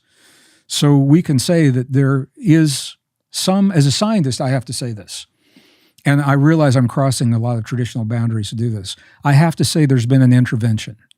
Now, where this gets really interesting is, as an amateur archaeologist, every culture that I've ever studied, now I have not studied every ancient culture, but every single one, not one of our indigenous ancestors says that we are the product of long, slow, gradual mutations over a long period of time. Everyone from, I've led groups into the highlands of central China and Tibet, 12 monasteries, 2 nunneries over 26 days. We did that until they closed the borders. The Bedouins in Egypt, the Sadhus in Nepal, the Quechua Aboriginals in Peru, the Aboriginals all through the American Desert Southwest.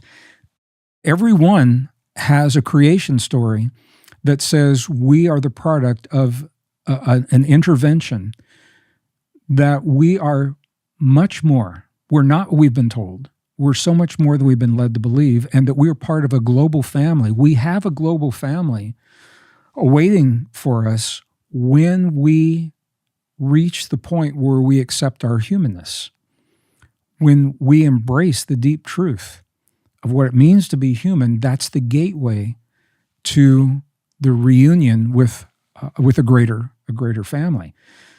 This is interesting because we now know that in recent times, within the last couple of years, there's a disclosure process that's trying to happen on a governmental level between us. Disclosure means something that it means to CNN, or Fox News or MSNBC. The reluctance to come forward with the evidence that is being presented. I think one of the reasons for that is because once it is actually admitted, what we all suspect, that we have that communication, that we have technology from beyond this world, it opens the door to our origin and to the truth of our origin and to the power of our divinity, which is counter to the narrative.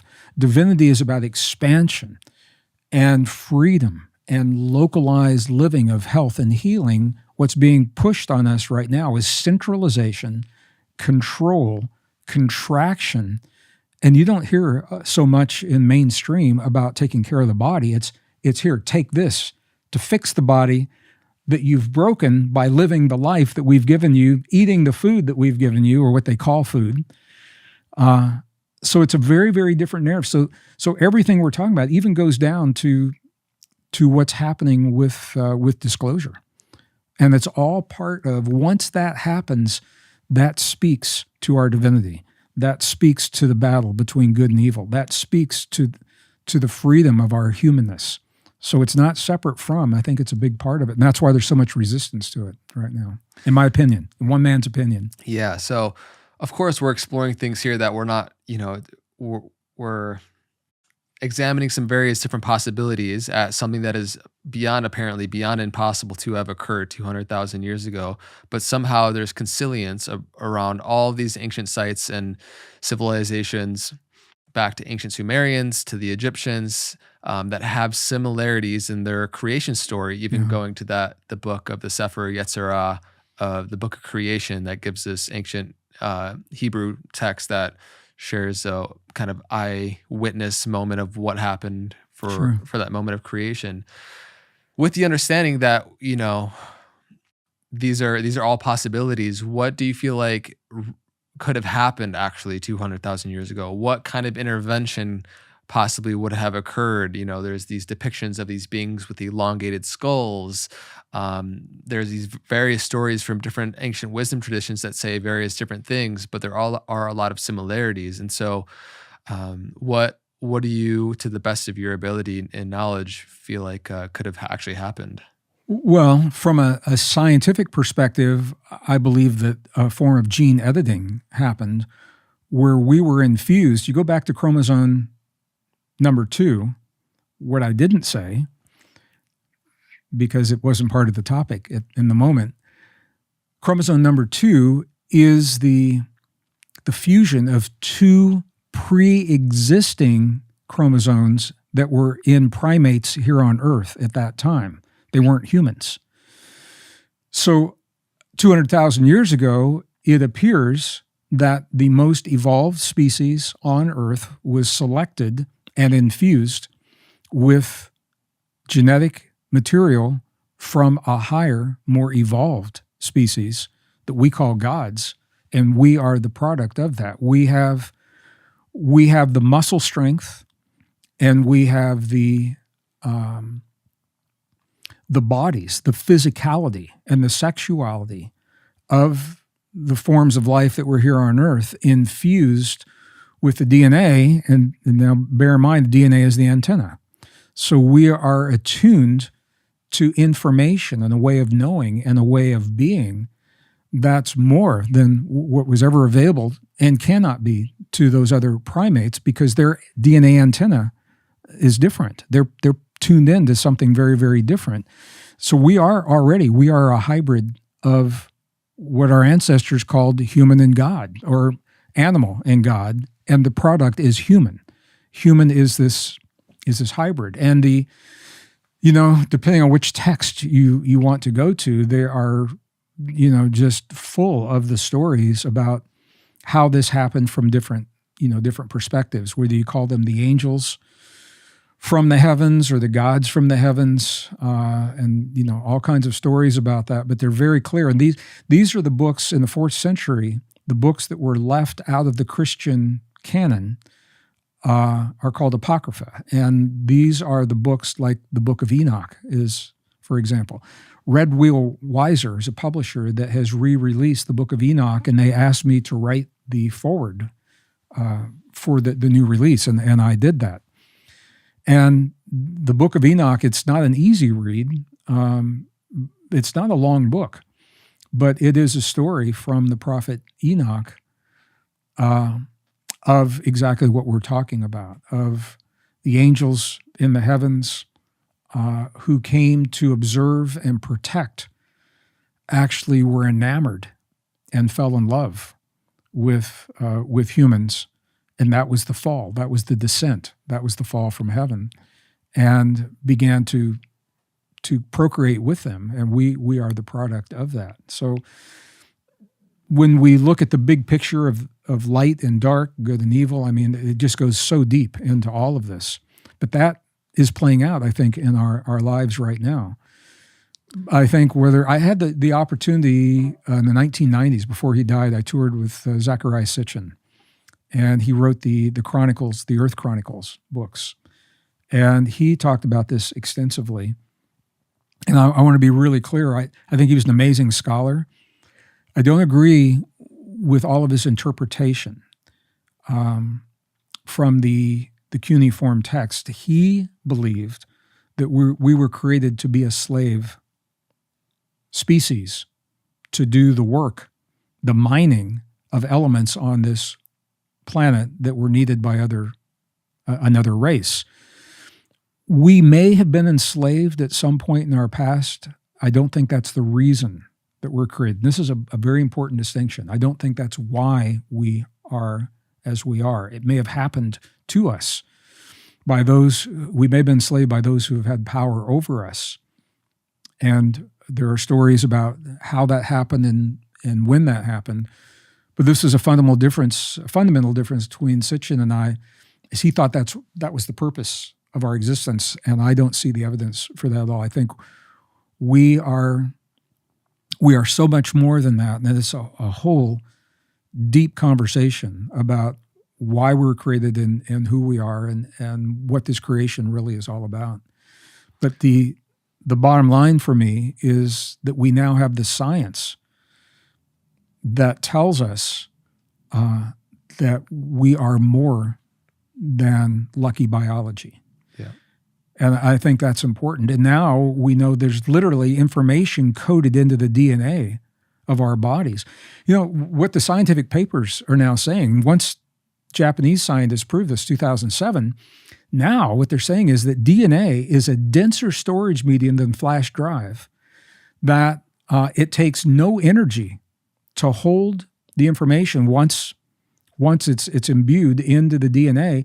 And as long as one example of that life continues to live, that message remains for thousands of years, millions of years. They're now storing the Library of Congress in the United States into bacteria that is radiation resistant. In the event we ever, God forbid, have a nuclear war and all of our information is wiped out, if the bacteria survives, and if we have one computer that is preserved that can pull it out, we can start over again. I mean, this is how deep this information, how deep this goes. So I've heard you share about these 5,125 year cycles, and 5 of them would be equated to the precession of the equinox, and how humanity might be in this cyclical time, not linear time. Can you share about that? I can, and I'm happy to, but I think the new discoveries are showing something even deeper than that. And I'll just mention that if you want to go there, we can. I think beyond any reasonable doubt, what the physics is showing is that we are in a virtual reality. We're in a simulated experience. Or Stephen Hawking, before he died, this was his last quest. He wanted to know if we are living in what he called a base reality. Is this the reality, or are we a spinoff of a base reality that's happening somewhere else? As Nick Bostrom, 2001, put together the first algorithm, plugged in a lot of variables, and to determine what are the odds that this is a virtual reality. And the bottom line is the odds are much greater than not that we are living in a simulated reality. Our physics actually makes more sense. There's not much to us. We're pretty much, when I say we're empty beings, I don't mean that from a spiritual perspective, but when you look at an atom is mostly empty space. And that's what we are, a lot of empty space in those atoms. One of the amazing experiments that was done early in the 20th century was called the double slit experiment. I know many of our viewers are probably familiar with this. What they found was that a particle will behave differently when it's being observed and when it's not being observed. If it's not being observed, it is a wave of energy. When it's being observed, it collapses into a particle of reality. In the simulation theory, this is fascinating, Andre, because as a computer scientist, I know this. When you're building a big simulation, it takes so much memory in the computer to hold the entire simulation present when you're not using all the simulation. So what happens, if you got a computer game, when your avatar opens the door to a room, it's only when they open the door to that room that the room appears, because it would take so much memory to always have that room sitting there if nobody's using it. That appears to be the way our world works. This is what the double slit experiment was showing. If nobody is looking, it's pure energy. And also just the Nobel Prize recently for local realism being proof false. Exactly, yeah, the Nobel Prize for this. And now, the whole point of the simulation theory, and what's important for me and where it ties into the indigenous traditions that you're talking about, as a former computer scientist, I'm not actively doing it now. My job was pattern recognition software as a senior computer systems designer during the Cold War years.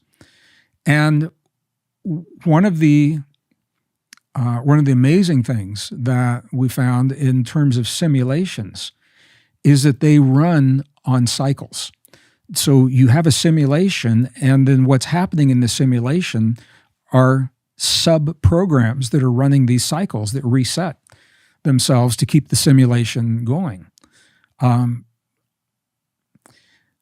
It was about the time of the end of the Cold War in the early 90s when the concept of fractal mathematics, and the Mandelbrot set was an example of the fractal mathematics, really came into vogue.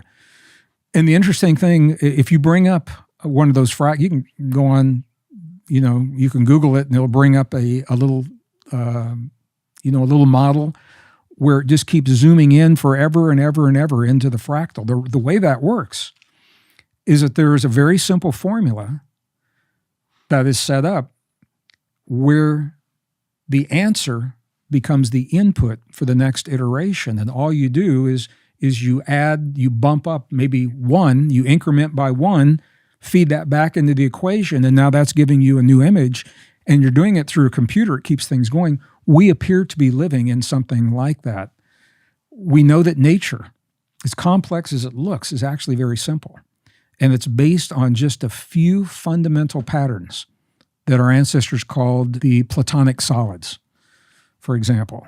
And all of nature is based on those Platonic solids. And we know that our world is holographic, that the whole is reflected in every piece.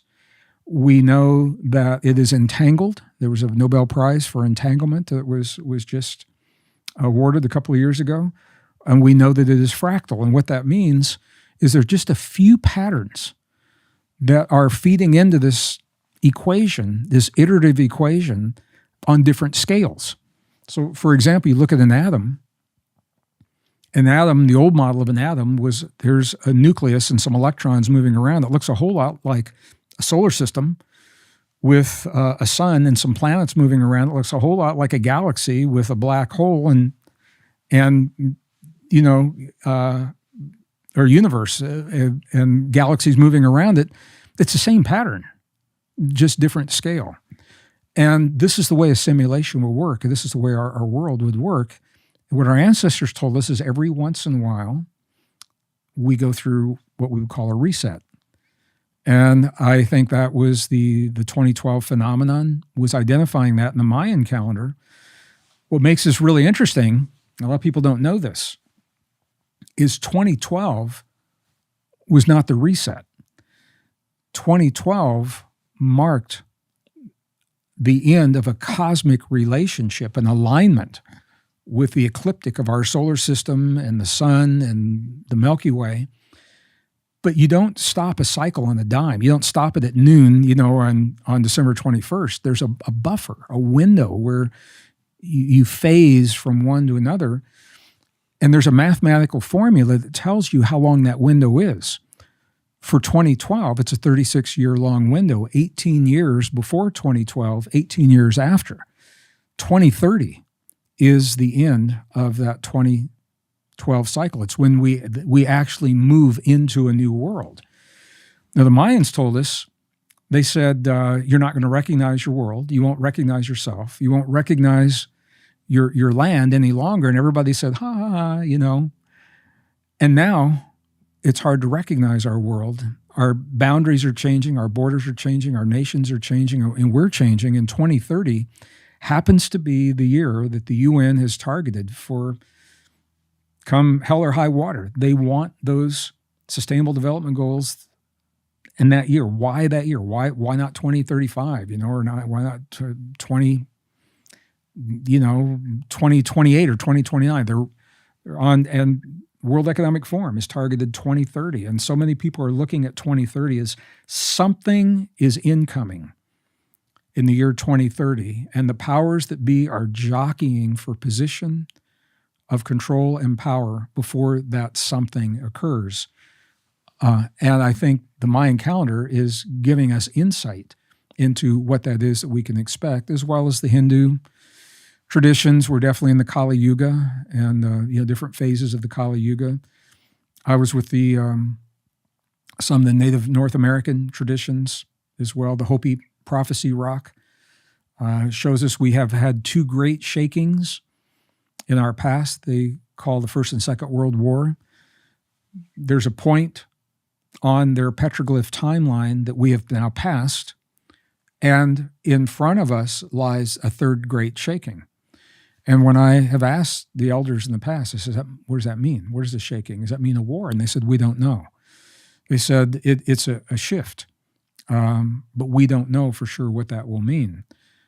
When I'm in the Yucatan and I talk to the Mayan elders and we look at the Mayan calendar, it shows 4 worlds before ours, 5,000-year cycles. And then the 5th world is that face right in the center. Each of those 4 worlds has a petroglyph that describes how that world ended. So there was a world that ended in wind, and one that ended in fire, one that ended in ice, and one that ended in a flood. And I say, okay, the petroglyph in the middle, that face, how's this world end? And they said, that is the petroglyph for movement. And I said, what does that mean? And they said, we don't know. I said, are you talking about, like, does the earth move, or is there a shift in the land? They said it could be a movement of consciousness. It could be a movement of people, a migration. It could be a movement of the earth. We don't know. We just know that that is the petroglyph for movement. They're very honest about that. So those traditions, they're all pointing to sometime in our very near future as being some kind of an energetic reset. And this is part of the bigger conversation. If we are in a simulation, it makes sense that every once in a while we would go through some kind of a reset. Not the end, just a change.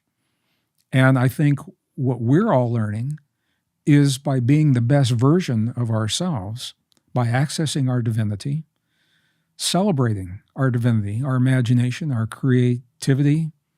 I use this word a lot, the deep truth of what it means to be human. Our healing, our love, our forgiveness, all of those qualities. By doing that, we are prepared for that reset whenever it happens, rather than being afraid of the reset and trying to defend against or some way. There are scientists now that believe they can stop the reset. They want to change. There are proposals right now, because we have the technology. They want to change the orbit of our planet to shift our relationship to the sun and the center of the Milky Way so that we shift our relationship to time. In my opinion, there's some things we shouldn't mess with. Okay, human genome is one of those, and the orbit of Earth in space. That's wild. Well, it is wild, but it's an example. It's insane, Andre. It's like kids playing with toys. They unlock just enough of the mystery to be able to tweak that mystery without thinking it through, without thinking through what are the consequences. Is this a responsible thing to do? Is it a moral thing to do? Do we have the right to do this? And this is where I come to blows with some of my scientific friends, because I believe that there is a moral imperative to preserve our humanness and to preserve the planet. To preserve the planet just because we can doesn't mean we should. So the simulation conversation is very revealing into the ephemeral nature that is our reality, and I think is very interesting. And also, like we just kind of briefly mentioned, how these, through the Pleistocene geological era, the comet strike, and the end of civilizations that have occurred previously, the consilience between Sumerians, ancient Egypt, a lot of these point towards this mother civilization, and civilizations that had much more advanced technology than many people in the modern academia world right now would like to explore. But I think it's really important because in many ways, if time and this kind of humanities and this cyclical flow, what is coming is also what we've experienced in the past in these ancient civilizations. And so I just want to reflect a little bit more on these ancient technologies and civilizations that could have existed that also point to what occurred a couple 100,000 years ago. And so what do you see as a strong possibility for these ancient mother civilizations? Earth is not what we've been told, and our past is not what we've been told, and we are more than we've been led to believe. And I think all that's being revealed right now. And I think some of the most revealing evidence is not even on Earth, it's on the moon. And the moon itself. There's a growing body of evidence that suggests that the moon is an artificial body, that it was engineered. I just did a video on this recently, an interview. And I mean, it's fascinating. One of the things, it's so deep, I'm not even sure where to begin here. One of the first things that scientists noticed is, and we all know, the moon is covered in meteorites. Big ones, small ones, overlapping ones, but they will not go below a certain depth. They're hitting something that doesn't allow them to go below a certain depth. In the 60s, and then again in the 90s, scientists did things that they weren't really supposed to do on the moon. One of those is that they sent a missile in the 90s to the moon, to a crater, a very specific crater in the moon. There's a lot of controversy around what happened. But when that missile hit, the seismic recorders picked up that the moon was ringing like a bell for hours, which is not what a solid planet would do. And the reports have been declassified through Freedom of Information. You can find them on the internet. The samples that the astronauts brought back. I had the opportunity to tour with Ed Mitchell in the 90s as well before he passed. He was the founder of the Institute of Noetic Sciences, sixth man to walk on the moon. And we did go to the moon, and he did walk on the moon. I'm not sure we went at exactly the very first time, exactly the way we said, but we definitely have been to the moon. One of the things that they found when they brought the soil samples back is that there are materials in those samples that are not formed in nature. They're artificial materials, metals that do not form in nature. And there they are in the soil. The orbit of the moon is anomalous to any other moon to its planet in our solar system, in the sense that it is offset just enough to create the tidal motion of the oceans that holds the Earth relatively stable. And there are indigenous traditions, Andre, this is fascinating, that I don't know how deep you want to go into all this, but they talk about as the deep time as possible. Well, there are writings. There are writings out there before they talk about the time before the moon existed. And before the moon existed, the tides were horrendous. They were 400-foot tides that would come and wash over the land, and they do it on a rhythmic basis, and it was a very unstable environment. The moon is what stabilized that, but it can only happen. Other moons are aligned with the equators of their planets. Our moon is not aligned with our equator. It's the only one that's not. It is offset at just the right angle to stabilize the ocean. What are the odds of that happening, just by chance? The number of lunar circumferences between the Earth and the moon, I didn't know we were going to talk about this. I don't have the numbers exact right now, but there's a very specific, it's a geometric ratio of how many moons fit between the Earth and the moon and the sun. I think it's 108. I'm thinking it's 108 because it's tied into the Buddhist traditions, and that's the 108 is the beads on the mala. And I mean, it just goes on and on. There's so many factors that strongly suggest that the moon is engineered, and as well as the two moons of Mars, Deimos and Phobos, which are smaller and not spherical, but they also appear to be hollow and engineered. Who was around engineering moons, and how long ago could that have happened? And I think all of this, when we look at as a geologist, okay, I didn't know we were going to talk about this, so we'll just do a deep dive here. And I'll start at the center of the galaxy. Every once in a while, there is a burst of what's called a volley of cosmic energy that comes from the center of the Milky Way, cosmic rays, through the solar system, through the galaxy, including our solar system. Cosmic rays are usually no big deal. Like, we're getting cosmic rays right now. And because there's so much space in our atoms, those cosmic rays, they pass right through us. No big deal. Like, we're getting them right now. Everybody is. The center of our planet is so dense from the pressure of the planet, and it is so hot, that when those cosmic ray volleys, when they hit the center of the Earth, they can't pass through. And what they do is they end up heating up the core. It's called perturbance. And the core actually heats and it shifts its location. So when you look at the cross-section of the Earth, here's the core of the Earth, which is believed to be iron and nickel, solid iron-nickel core.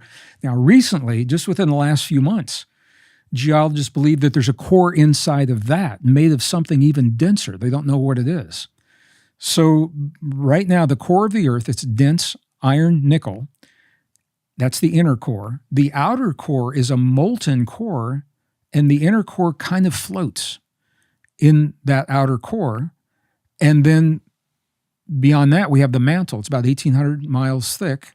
And then beyond that, we have the crust that we live on. It's only about 36 miles thick. The average depth of the crust is about 36 miles. So when those cosmic ray volleys come in, they can't pass through the core. What they do is they heat it up, and it begins to change its rotation. And where it is in the molten outer core, those ripples, those perturbations are then translated into the mantle, and the mantle begins to upwell into the crust in places where it hasn't in the past, usually along fault lines where it's thin, the crust is thin, and where it's weak.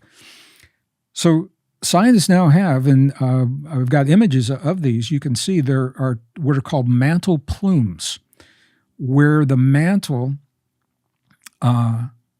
is leaking. this molten stuff. And there's one big plume in the Pacific and one right under the Middle East, underneath Turkey and Pakistan, and where the big earthquakes have happened, and one right under in the Pacific where the earthquakes are happening right now as well. So here's where this gets interesting. That cosmic ray volley happens about every 26,000 years. And it takes about 26,000 years for the cosmic rays to travel from the center of our Milky Way to reach our planet. 2012 was actually talking about the cosmic ray volley coming into the Earth. When this happens, it heats the Earth from the inside, and this causes the climate change. It's very controversial. Humans are not causing the climate change. We're contributing. We have to, because we're kicking stuff into the atmosphere. But here's the thing. The oceans are producing the CO2 that scientists are measuring. And let me just give you some ideas. About 330 gigatons per year come from the ocean. About 43 gigatons come from us and our cars. I mean, you can see the magnitude. And the oceans are actually warming from underneath. If it were human-caused CO2, the atmosphere would be warming the oceans from the top down. That's not what's happening. The glaciers are melting. Greenland's melting from underneath. Antarctica's melting from underneath. The scientists that know this, it's been politicized and it's hard to talk about it. Rather than creating a war against climate change that we didn't cause, in my opinion, what we need to do is fortify. And there are things that we can do to mitigate that climate change. We can bury our power grids, for example, so they're not susceptible to the cold or the hurricanes or whatever it is that's happening. But this is something that we can expect over these next few years. More earthquakes, and we've seen more earthquakes magnitude 6 and above in the last 20 years at these plate junctions. So in the Middle East, it's a triple plate junction, 3 plates coming together right underneath Turkey, 7.8 magnitude. Then they had one in Pakistan. I think it was 2019 or 2020. It was 7.6 or something like that. And it's almost, once it happens on one side, like in the Pacific, you'll see it happen on the other side as well. So the good news, we're in California right now, and we're on one of those plate junctions. The good news in California is that underneath the way our plates are coming together, you typically don't get a big earthquake. What you get is a continuous low rumble. You can't tell where one stops, another one starts, but they're all magnitude 1 to 2, maybe 3. So there's a constant steady release of energy, which is good, rather than everything being quiet and building up and all of a sudden, boom, you don't want that. Yep. So we know that this happens about every 12,000 years. 12,000 years ago, it creates a lot of volcanic activity. And every 12,000 years, we have what is called a supervolcano. We've got one that happened 12,000 years ago. We've got one that happened 24,000 years ago. You can go back and see. And it's that supervolcano that kicks up the sulfur dioxide into the atmosphere that actually brings about the cooling that we are going into now. Earth is actually going into a cooling.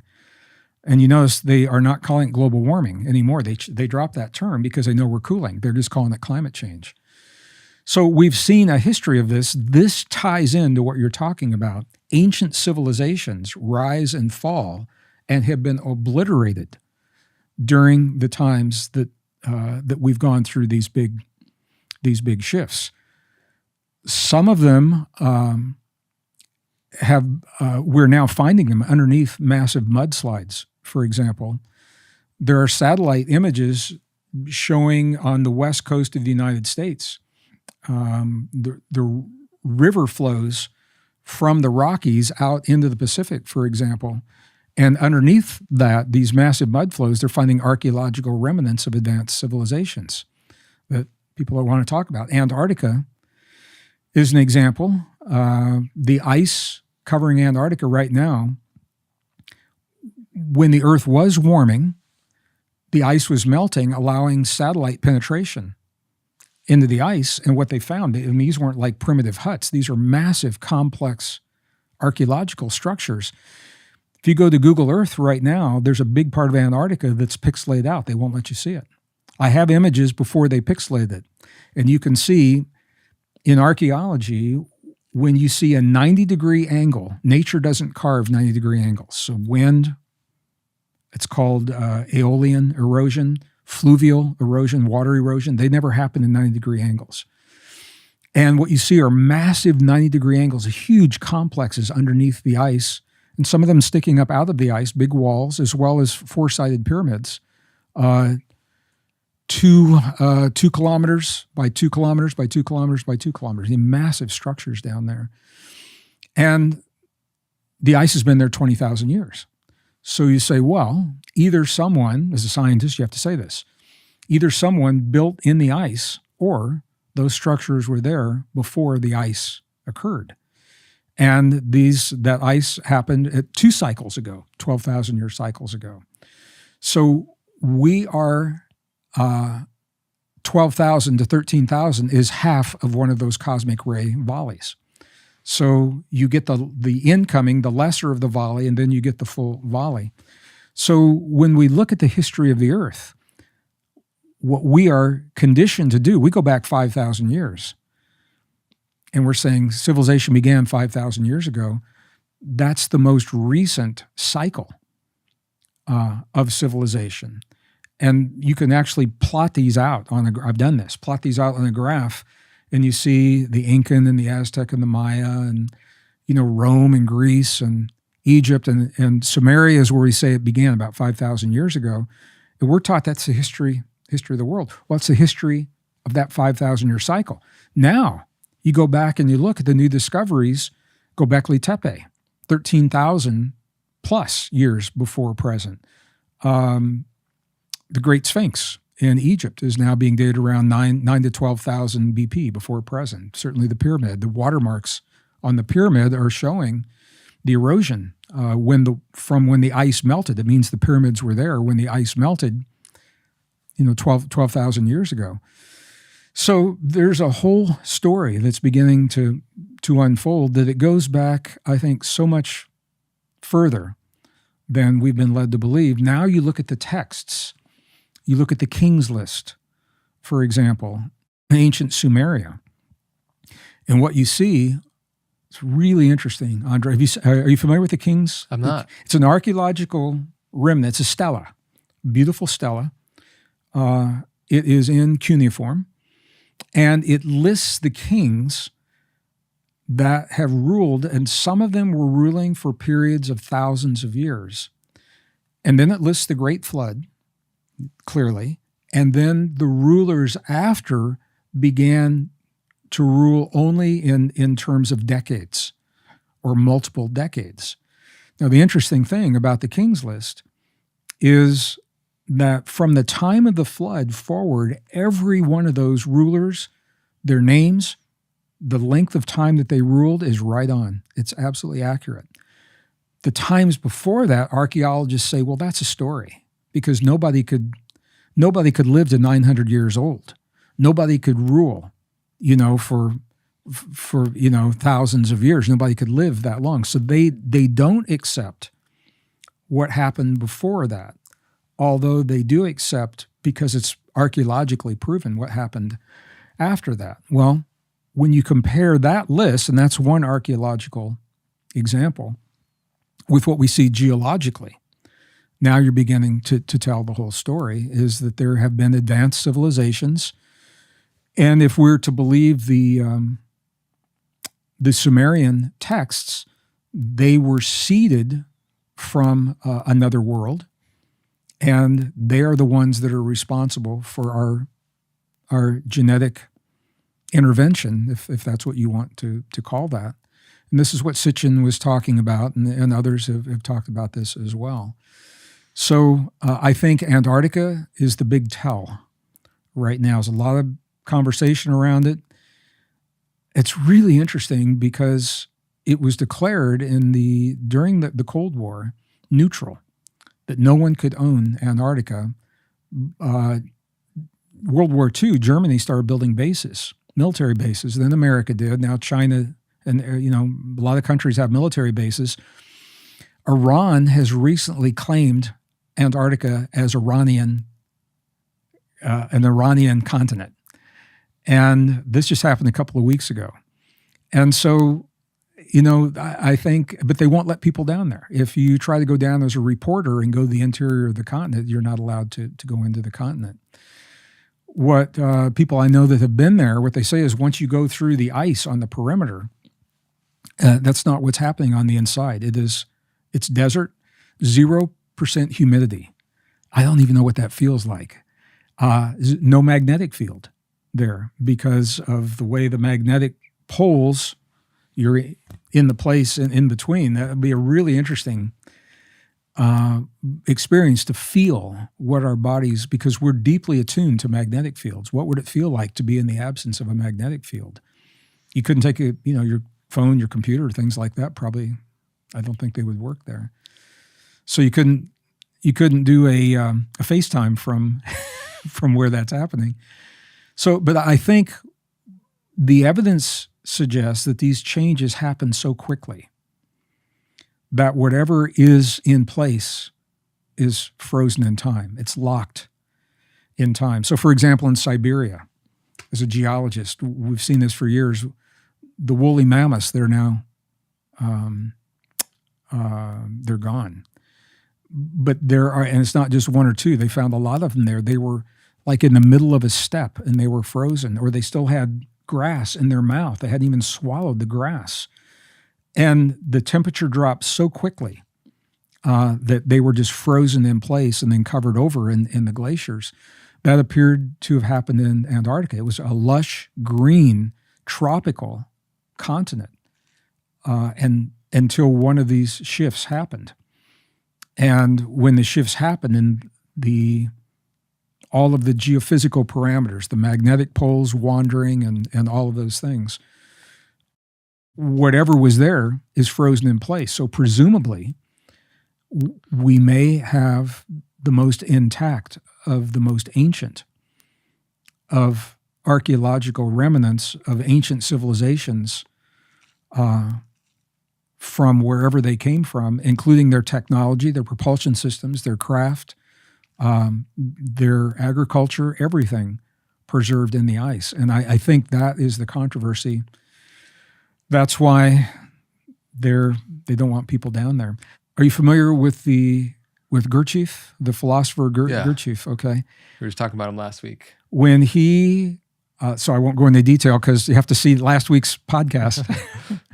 Who was talking about it last week? Robert Gilbert. Robert, okay. Yeah. He talked about a place in the Middle East, in the Far East, actually, a monastery where he went to learn what it is that he learned. There are other monasteries. When, after the crucifixion of Jesus, the Essenes were persecuted and they fled to four corners of the earth. They went into the highlands of central China, what is now in Tibet. They went into North America, and there's evidence of those in the desert Southwest. It's a whole conversation around that.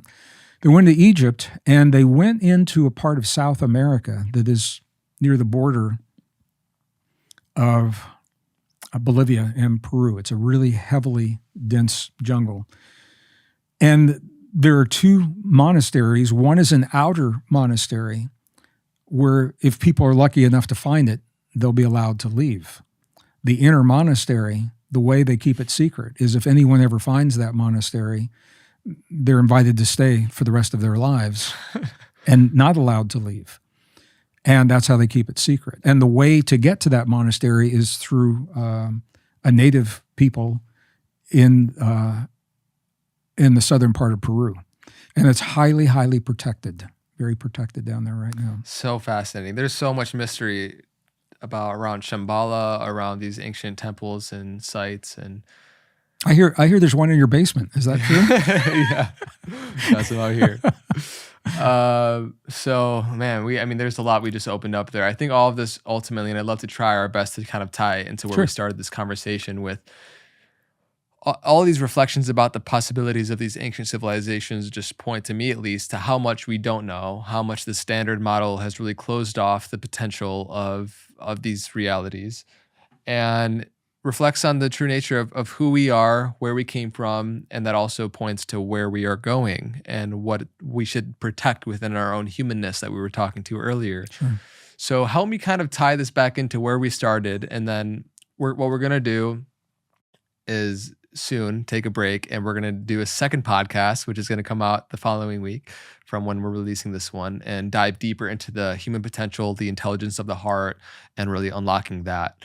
So yeah, I'm just going to kind of throw it back. I think we covered a lot of details for one big story, same story. And there's so many interesting avenues that we can pursue. I think it's important not to get lost in that pursuit, not to get lost in, I'm sure for some people they're fascinated by Antarctica and they think that's the whole story, but that's a piece, the bigger story. And I think what is important, and the way I'd like to close what we're doing now, is that we are the story. We're the prize. We are the prize. And I began saying this, and now maybe it'll make even more sense. There is a fundamental battle between good and evil that is playing out to capture our humanity, because our humanity is the conduit to our divinity. Ultimately, it's a battle for our divinity. But divinity isn't something that you can touch and hold in your hand. The human body, the temple, is. So the battle that's unfolding has been unfolding through all of the civilizations that we've talked about in different ways. Different levels of power, different levels of control, different levels of fear, different levels of transcending that fear, not surviving, but transcending that fear. And it comes down to our humanness and our willingness to embrace just how rare, how precious, how special, how sacred we are as a species, and that we're worth preserving, in my opinion. I think there's something amidst all the dysfunction and all the hurt and all the anger and all the suffering. There's an essence that I think is worth preserving. One of the things that psychologists have found is that we are actually a kind, gentle, and benevolent species. And people look around and say, what are you talking about? There are 3 conditions where we will betray our truest nature. Our truest nature is kindness, forgiveness. I think we all sense that. We're good. We're a good species. We're good people. When we feel personally threatened, we will lash out and betray our truest nature and hurt others.